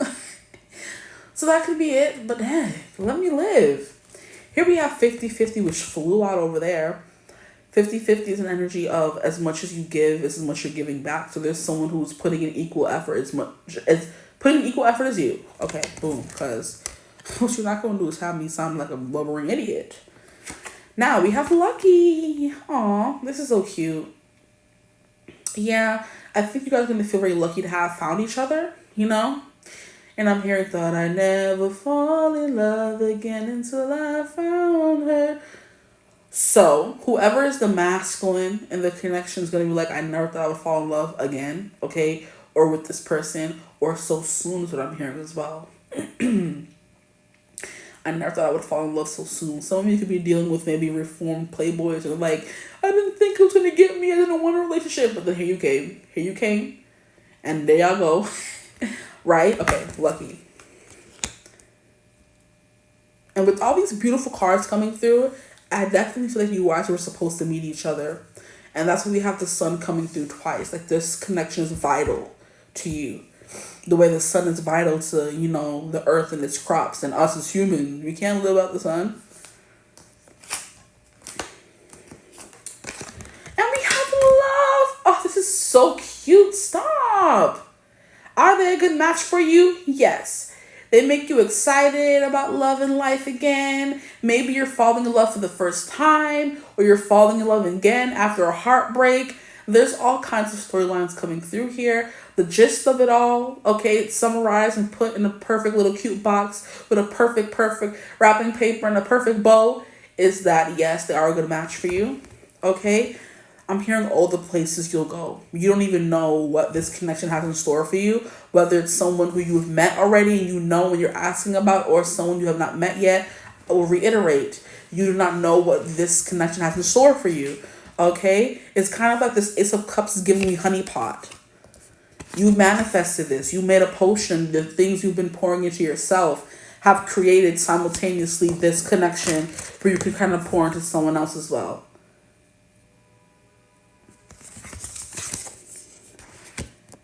The Ace of Cups is the awakening of feelings. There's going to be a lot of feelings in this. Maybe this person helps you to feel. Maybe you're someone who hasn't really felt. That would be rude. Like, you haven't felt, period. You could have never felt the intense emotions of like love or falling in love, but you have, or you're getting the chance to with this person. But yeah, loads of Leo, Cancer, Sagittarius, and Scorpio coming through in these dice. In the spread, we have the Fool, which is Aries, and then we have Death, which is Scorpio, which came out already in the dice. So that's double confirmation. The Magician is Mercury energy, which is Virgo and Gemini. So those signs can be important as well. Any other signs? No? Okay. Stars could be a sign, because we're getting a lot of stars. We have a star right here. We have a star right, of course, all through here. And then all the cards have like a, except for that one, except for the Two of Cups, all the cards have like a twinkle on them, where it's kind of like too good to be true. We're in a different dimension, different world. There's sparklings, like traveling everywhere. But I don't see it in the Two of Cups. No, it's not in the Two of Cups, but it's in all the other cards. Is it the Wands specifically? No, because we have it in the Ace of Cups as well. Yeah, there's like an air of like magic to this connection. Can you relax? Stars in the background. Stars in the background. Stars in the background. Stars. And then stars. And I'm hearing that song. What is it? You something about face the day, because it can't always be night. Something like that is coming through. But yeah, it can't always be night, or whatever the lady says in that song. But I'm going to leave your reading right there. I think it was pretty straightforward and to the point. I love that for you guys. I hope it resonated. Let me know in the comments down below. If it did, feel free to like, comment, and subscribe. I just love this card. Join the tribe. We'd love to have you. If you would ever like to book a personal reading with me, you could always get in contact with me using my email in the description box below. But I hope you're having a beautiful, wonderful day whenever you're watching this reading. And as always, I will see you gorgeous people in the next one. Mwah. Bye. Hello, my gorgeous group of fours. Welcome to your reading. If you chose thumbnail image 4 or however you got here, welcome. We're going to hop straight right into your reading. We're going to hop right into your reading. Today's reading is going to be about, are they a good match for you? And whether we get a yes or a no, we're going to get how good of a match will they be for you. So are you saying that's a match, Spirit? That's not what I meant to say. I meant to say, how will they be a good match for you? Okay, so interesting. So let's get the dice first. We're going to see what zodiac elements or signs are at play in this connection. This could be your confirmation for your person's sign. If you know it, sun, moon, rising, okay, north node, Venus, whatever. Let's get into it.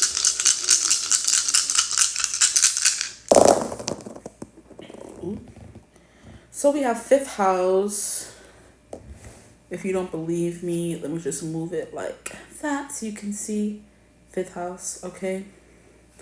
We have 5th house, which is the Leo house, the house of Leo. Then we have 2nd house, okay? 2nd house, which is Taurus.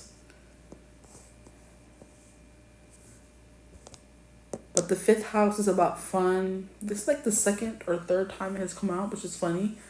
So someone could be watching multiple piles. Appreciate you for being here with me.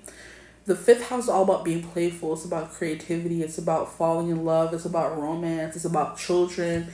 It's about that giddy innocence we all have inside. That's what that house is about. Now, the second house is all about our possessions, our money, our finances. I'm hearing our house, like, you know, maybe the structure, the stability of the household, that kind of thing could be coming through as well. But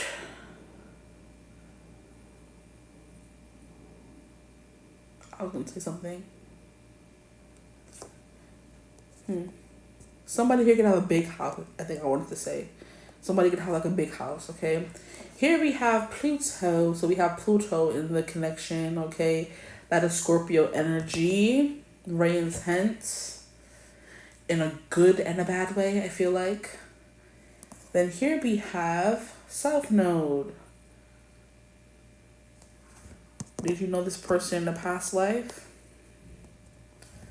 Now we have Pisces. Give that back to me, thank you. And then we have Sagittarius or Sagittarius, whichever one. Both work. Oh boy. As someone has to live most of their life with the Sagittarius, my heart goes out to the brothers, sisters, mothers, fathers, whatever, boyfriends, girlfriends of Sagittarius, because they're just, the one I grew up with was this too much. Okay, let's get into the reading. Is your person a good match? Your person can be a little bit of a goofball. Is my first person a good match for them? Please, Spirit, is your person a good match for them? The person on their mind, their future spouse, their crush. Please, Spirit, please. Are they a good match for them?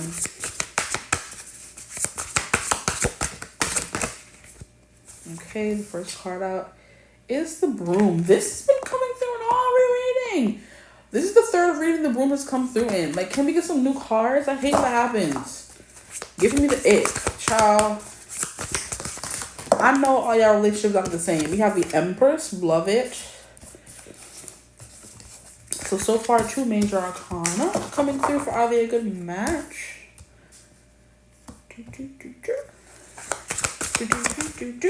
that was cute. We have the... Wow. This is going to come through in 3 readings as well. Bruh. If somebody watching 3, like I didn't mention that at the beginning, but now I'm serious. Keep your negative energy to yourself. You're sitting here pissing me off with all this double energy. The reading ain't gonna change if you go to another reading. The energy stay coming through. Accept your fate. Okay.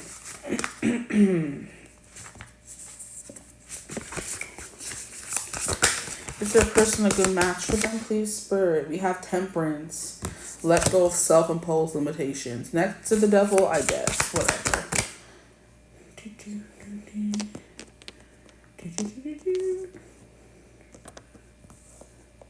This connection could feel like a soap opera.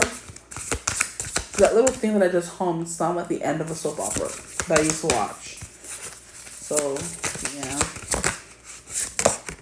Okay, all these boxes of cards now. We have the Knight of Pentacles. And then we have the 6 of Cups. Oh, how cute. Okay. This was there. Now this was there. This person's definitely going to give you a carefree nature. This person may have like a very childlike demeanor. Or they get you back in that. They help you heal your inner child. Okay? That 5th house energy that I was talking about is definitely going on adventures. It's definitely going to amusement parks. Definitely going to fairs, going bowling, going skiing, all the things you may not have been able to afford or do when you were younger, okay? And that could be something coming through for you guys when it comes to this person, okay? This person is, oh my gosh. Excuse the heck out of me. Why did I close my eyes and I saw a flash of like red eyes? I'm scared. J-Per. So I was thinking about something. I don't even know. Lord. Was I thinking about group 2? I was thinking about one of those groups and I closed my eyes and saw like red eyes. Ugh, how creepy. Anyway, I want one more card. Can I get one more card? That was fast. And then we have the High Priestess. So I think you already know this person is your good match. With the High Priestess coming through, especially with the Six of Cups, there's something here about you guys being best friends already or having a really good friendship, first and foremost. So if you were been wanting to move this connection on to more than that, I think that's what the 15 toxic witches kind of represent here, where people could be telling you, he's never gonna want more than that. You could be asking for a lot of people's opinions, and I kind of feel like I'm hearing it's all in me, you know, where you don't have to ask someone else for their opinion or their intuition, because if your heart says this is your person, then believe your heart. If your intuition says, hey, we're gonna get matched with this person, believe your intuition. There's no need not to, you know what I mean? I'm hearing innocent until proven guilty. You're right until proven wrong. You're wrong until you're proven right. All those things are coming through. So it's like, yeah, you could be sitting here asking readers about him or asking your cards about this person, trying to manifest them or figure out what meaning they have in your life. When your intuition is already saying, sis, if you're asking a question, you kind of already know the answer to the certain kind of question. You're just looking for confirmation. This is your confirmation, okay? So we have 1, 2, 3, 4, 5 major arcana in a 7-card spread. So very big major shifts with this person in this connection, okay? The first card we have on the table is 13, the broom. Wow. We do have 3 of that, but that's next. Let me get relax. We have tidy up your life so you can make space for something better, right? So you can be in the process of tidying up your life, or you could meet this person when you're tidying up your life, or you did meet them when you were tidying up your life. Take whatever resonates for you. But that's the vibe that I'm getting here with this person. You're so busy getting out all of the negative energy in your life that you kind of manifested this person. So you could have been like clutter, or you could have been welcoming something new in your life, or you could have reached the end of a cycle, because I did see the Wheel of Fortune briefly in the deck when I was shuffling. So that could be of some importance. So it's like you feel the energy coming through, and you can be kind of like fixing up your life and tidying up the place. It's kind of like this person can make you like, you know, giddy. This person can make you clean up around the house, right? There could be things that are like dirty and messed up, and you kind of want to be the best version of yourself now. It's kind of like how we fall for someone or start liking someone. Now we want to become the best version of ourselves. We want to start brushing our teeth all the time and flossing and zhuzhing up our hair and shaving and making sure we always look cute no matter where we go or when we see them. And it's kind of like you wanting to put your best foot forward. So maybe you're retiring in this reading specifically. I'm getting you're retiring a look. So you're giving away clothes or hair things or shoes that no longer fit the person who you're becoming now. You're adopting a whole new, brand new aesthetic right now in your life, or you're adopting a whole new personality, right? I'll be right back. Okay, so we found out this person is a good match for you. Now, like I said, there could be something here about this person helping you sweep out the old you and bring in the new you. The old you gave too much. The old you was never self-confident enough. This person is definitely putting you in your Empress era, meaning they could be, you know, making you a mother, right? Or you're adopting this persona of, I'm the divine feminine and now all I do is receive. See, now I love how these cards came out, because I'm like, the devil card keeps coming out, but I feel like it's meaning different things in each of your readings, specifically based on the cards they're coming out next to. So we have the devil coming out after the Empress, and then after the devil we have Temperance. So balancing the energy of giving too much and not receiving enough, right? Because in the devil it says, be cautious of those who take more than they give. That could have been something you were doing a lot of in the past. And now, by being in this connection with this person, you're finally seeing what it's like to receive, right? to be happy, to be at peace, to be content, to be sitting pretty in your divine feminine energy. Which means being able to take care of yourself and others in like a very free, loving kind of way. I'm hearing no expectations, right? No conditions.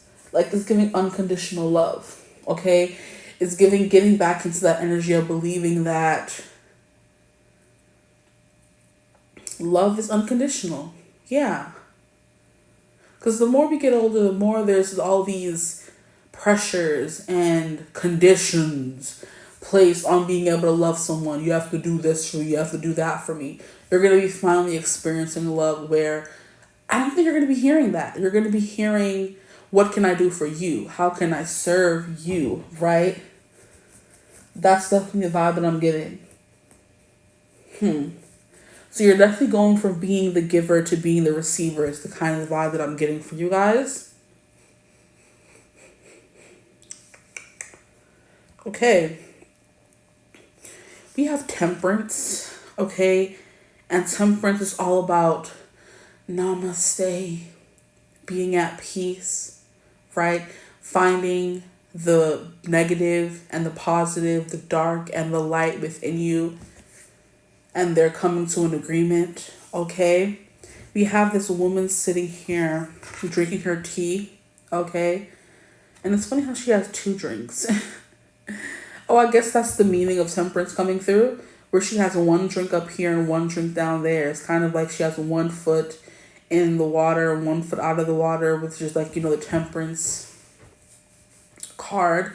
So it's kind of like she has some tea and then she has some water, right? It's kind of like you're giving or getting not endless options, but more options than you had before, right?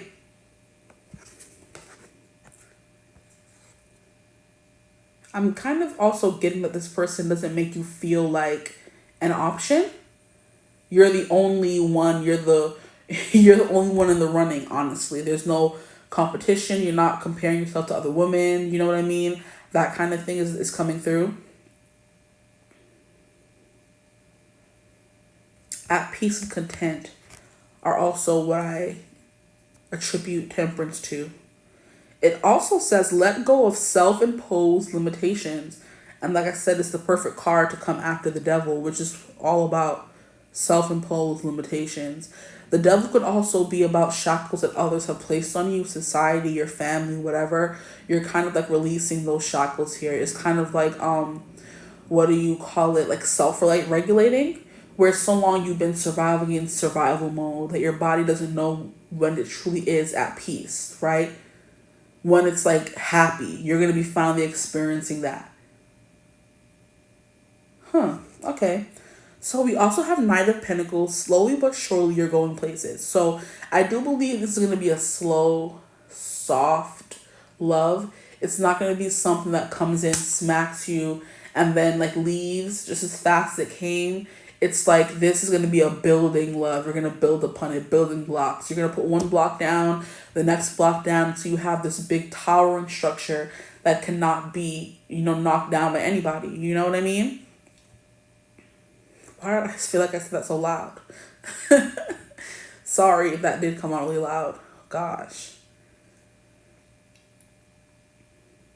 And I'm getting also a vibe of like you not knowing what to do with all these blocks. Because it's funny that I mentioned building blocks and it looks like she's holding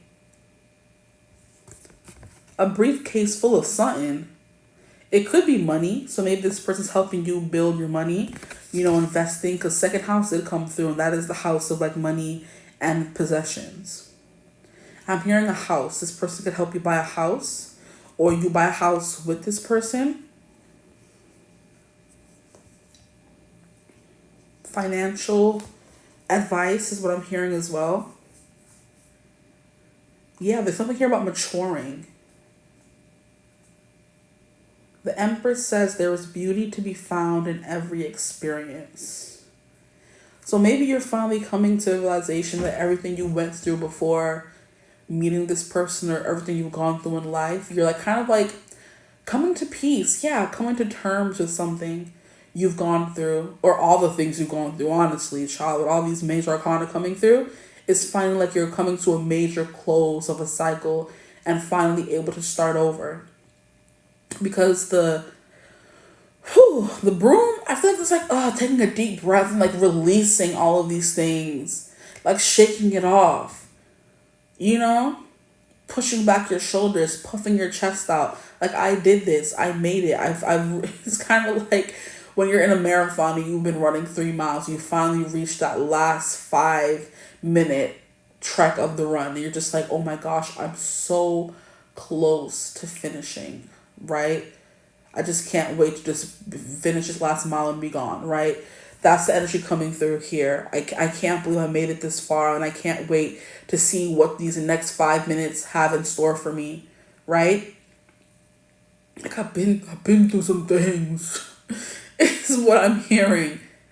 And it's like along the way, you kind of like slouched over, your shoulders are down, your back is hurting, your posture is horrible, you lost confidence, you lost belief in yourself. And now it's like you're in this connection, you're with this person, they're helping you clean out these things, they're helping you become a better person. And all of a sudden now you're starting to stand up straight. You're walking with more confidence, you're believing in yourself more. And these changes are going to be subtle, is what I'm hearing with the Nine of Pentacles. They're going to be subtle changes. But before you know it, you're going to be fully transformed. And we do have Pluto coming through here. Exactly. So definitely going through like I'm not really getting dark night of the soul with this vibe or this spread at all. But you're going to be going through a transformation. I do believe you've already overcome the dark night of the soul. Now it's going to kind of be like a recalibrating process where you're recalibrating after learning each lesson. Okay? If that makes any kind of sense. So you learn something, recalibrate, and keep moving forward. And the more you recalibrate, the more you start, you know, it's kind of giving me the evolution of man. I think it's called, what the diagram is called, where we start off as like an ape.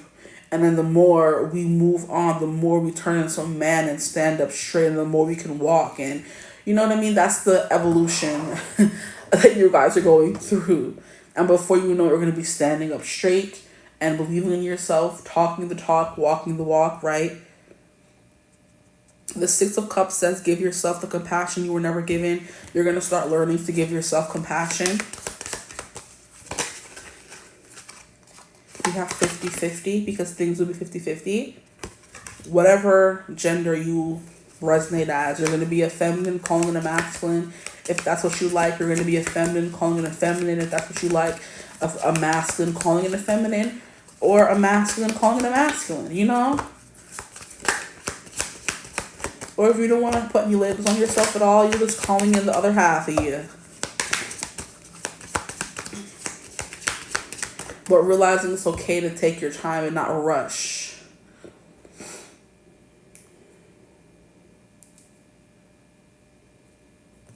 Okay. But at the end of the reading, we have the High Priestess. When in doubt, your first gut feeling can always be trusted. With that being the last card in the spread and coming out.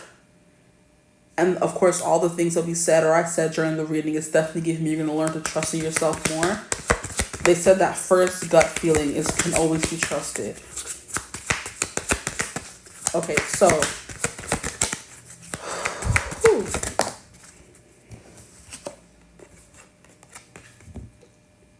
Seek a higher power. So growing spiritually, which makes a lot of sense with the High Priestess coming out. You're going to be growing spiritually. Or being with this person helps your spiritual powers grow, especially if it is a spiritual connection. Here we have avoid obstacles. That could be something you learn to do in this connection. And I love how we have a cat coming through, and there's so many cats coming through in this reading here. Well, actually just one, but I've been using the decks for group 1, 2, and 3, and there's a lot of cats in the deck. Oh no, there's two. There's one of the High Priestess and the one of the Six of Cups. This person's definitely going to awaken a more childlike side to you. We have do it yourself. That's that Knight of Pentacles energy. You're going to start having confidence in yourself to do what you wanted to do. Go after your dreams and your goals. And I do believe for some, if not most or all of you, that goal is to become maybe a mother or a father. Here we have 𝐓𝐶𝐮𝐲𝐚𝐢𝐥, releasing the outcome is how this person will affect you in a positive way, I feel like. Releasing the outcome. We have fact of life, realizing that this connection, what you're going through, this person's going to be right by your side. And I'm hearing that song by Nicki Minaj. I can't sleep, I can't eat, what I need, is you right by my side. And that's just going to be the truth of the matter. And okay, so maybe that kind of love spooks you, and it's something you kind of been running from. And that's one of the beliefs you're going to be like, whew, sweeping out the door, sweeping out the window. That I don't want to be consumed by love, that this love is kind of scary. And it's like, no, love is not scary at all. Or that kind of love anyway. There's certain kinds of love that's scary. Sorry. And then we have a win-win. A win-win outcome is forecast.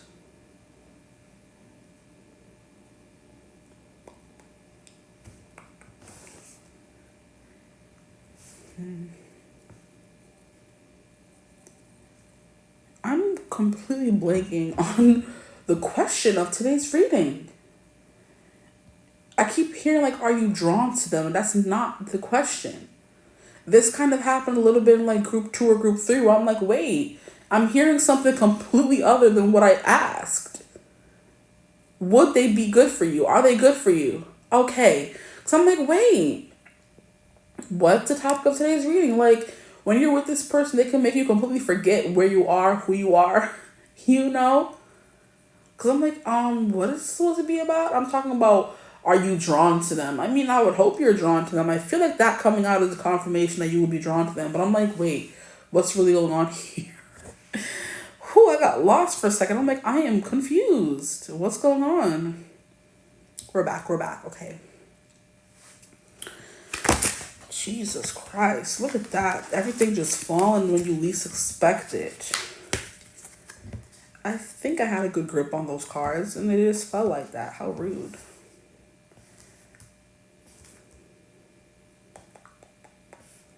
Avoid obstacle, do it yourself, 𝐓𝐶𝐮𝐲, fact of life, win-win.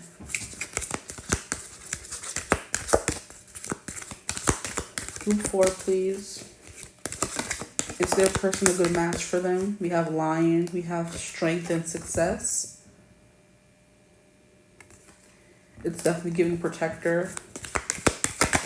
You're going to be calling in a protector. What card is this? We have bride. Wow. Stop. Wife engagement. Interesting. Wow, this keeps coming out. Wow, jealousy and gossip. What is up with that? What's up with people? With this, there's like a birds, messages and news. And I'm seeing this fact of life bird. So there could be some of you receiving a message from this person soon. Or meeting this person soon. Depending on how you may meet them. How did that make sense? How you're destined to meet them? I don't freaking know. If you know this person already, you may be receiving a message from them. If you don't, you could be meeting them soon. Okay. That was the best way to put it, y'all. And here we have endings and beginnings. There we go. That's to confirm what I just said. If you haven't met them, you will be meeting them soon. If you have met them, they will be reaching out to you soon. Or texting you soon. Or you guys are still texting and they may text you during this reading. Ooh. We have choices and indecision. Triangle. Ooh, are you going to be in the love triangle? Can you imagine? I can't imagine. I would hate to be in the love triangle. I'm like, what do I do? That could also be why we have the High Priestess here. When in doubt, your first gut feeling can always be trusted. Who do you want to be with more? Who's your intuition telling you to go with? That's your decision. And Temperance is usually about balancing two. It's like pouring the water back and forth. So it's like, huh, should I do this? Should I go with this person? Should I go with that one? Your gut instinct is the one. For those of you stuck in that kind of situation.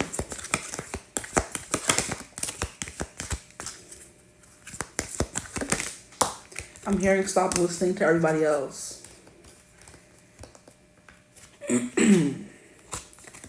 Here we have distance, journey with ocean. There could be distance here. We have peacock, pregnancy and wealth. This definitely also came out in another reading. So somebody has to be here. You see how the cards keep acting up? I'm ready to throw the whole table. Like, stop playing in my face. I don't have patience for this. Like, I don't have the patience for this. Like, sit down and behave. Thank you. We have crown, success and pride. So a connection to be proud of, a love to be proud of, someone you're going to be proud to be on the arm of is definitely the vibe that I'm getting. This person is like very truthful, okay? They're going to make you feel like you won at life is what I'm hearing as well. If there's distance, there won't be for long. That's what I just heard as well. Because we have success coming through twice. And then, wow, we have a husband marriage. That's so cute. Because then we have a bride coming through. How adorable. That's the first time that has happened.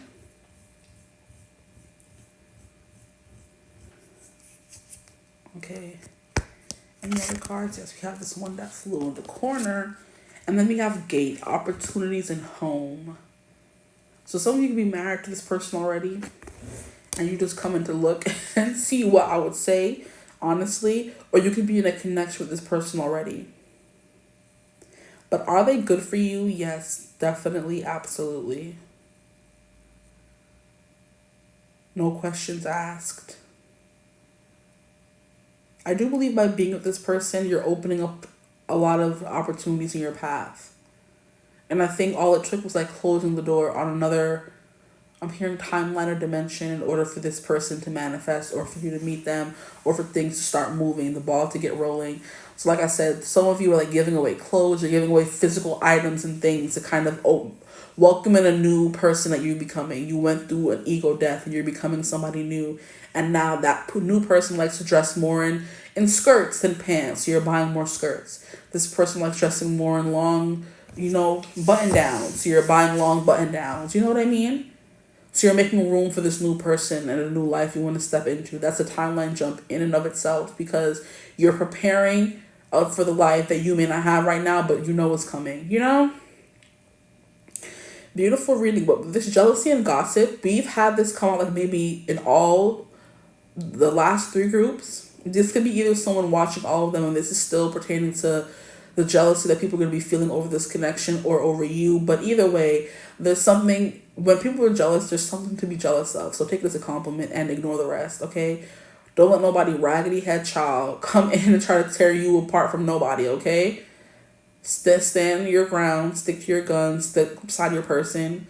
You know what I mean? Because people really will be jealous and gossiping and trying to break you two apart for no reason. I swear I'll be hearing stuff. Let me know if you're always that group where I'll be hearing stuff. And in the beginning of the reading, seeing stuff. Because I swear I closed my eyes and saw those red eyes. Whoever's in here, get out. Sure, piss me off. I could never see. I have to stop staying here after a certain time because I swear I heard somebody walking out there, and nobody's here. Sure. Anywho, yeah, I do believe this connection is gonna be scary for you because even though we have the gate that's open, what we see beyond the gate is kind of like still a little shady. It's like in fog. It's in mist, so we don't know what's coming, and that is a scary thing, But that's all part of the adventure with the Sag energy coming through. Your person's willing to do whatever it takes, As long as you're standing right by their side. And that song did come through.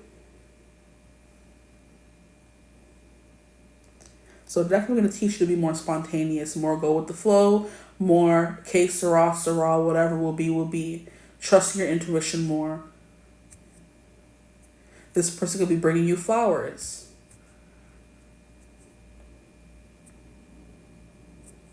I'm hearing hyping you up as well. I'm hearing traditional, so there could be something here traditional about this connection here. Because in this card, if you hold them like this, we see the bride and groom having their backs towards each other. That's how it was when I placed them down. And it's like, you can't see the bride and the groom before the wedding, but they want to come say hi and hold hands for a little bit. That's not forbidden, but actually seeing each other is also a bad omen, you know? So it's like, I wanted to come and talk to you, me too. And but we have to stand with our backs to each other, you know? Because if we were to do it like this, they would be seeing each other. The cards were laid down. I have them like this. So not knowing who this person is when you first meet them, but then it's going to definitely evolve into that. It's going to go from an engagement to a marriage. Or it could, right? That's the potential this person has. That's why they're a good match for you.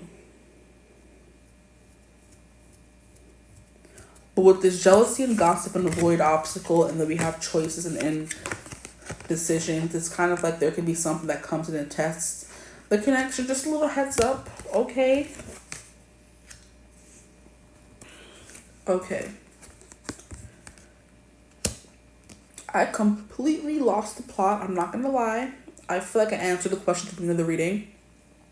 And then just said whatever was coming through, honestly. But I hope it resonated for you. If it did, feel free to like, comment, and subscribe. Join the tribe. We'd love to have you. If you would ever like to book a personal reading with me, you could always get in contact with me using my email in the description box below. But I hope you're having a beautiful, wonderful day whenever you're watching this reading. And as always, I will see you gorgeous people in the next one. Mwah. Bye.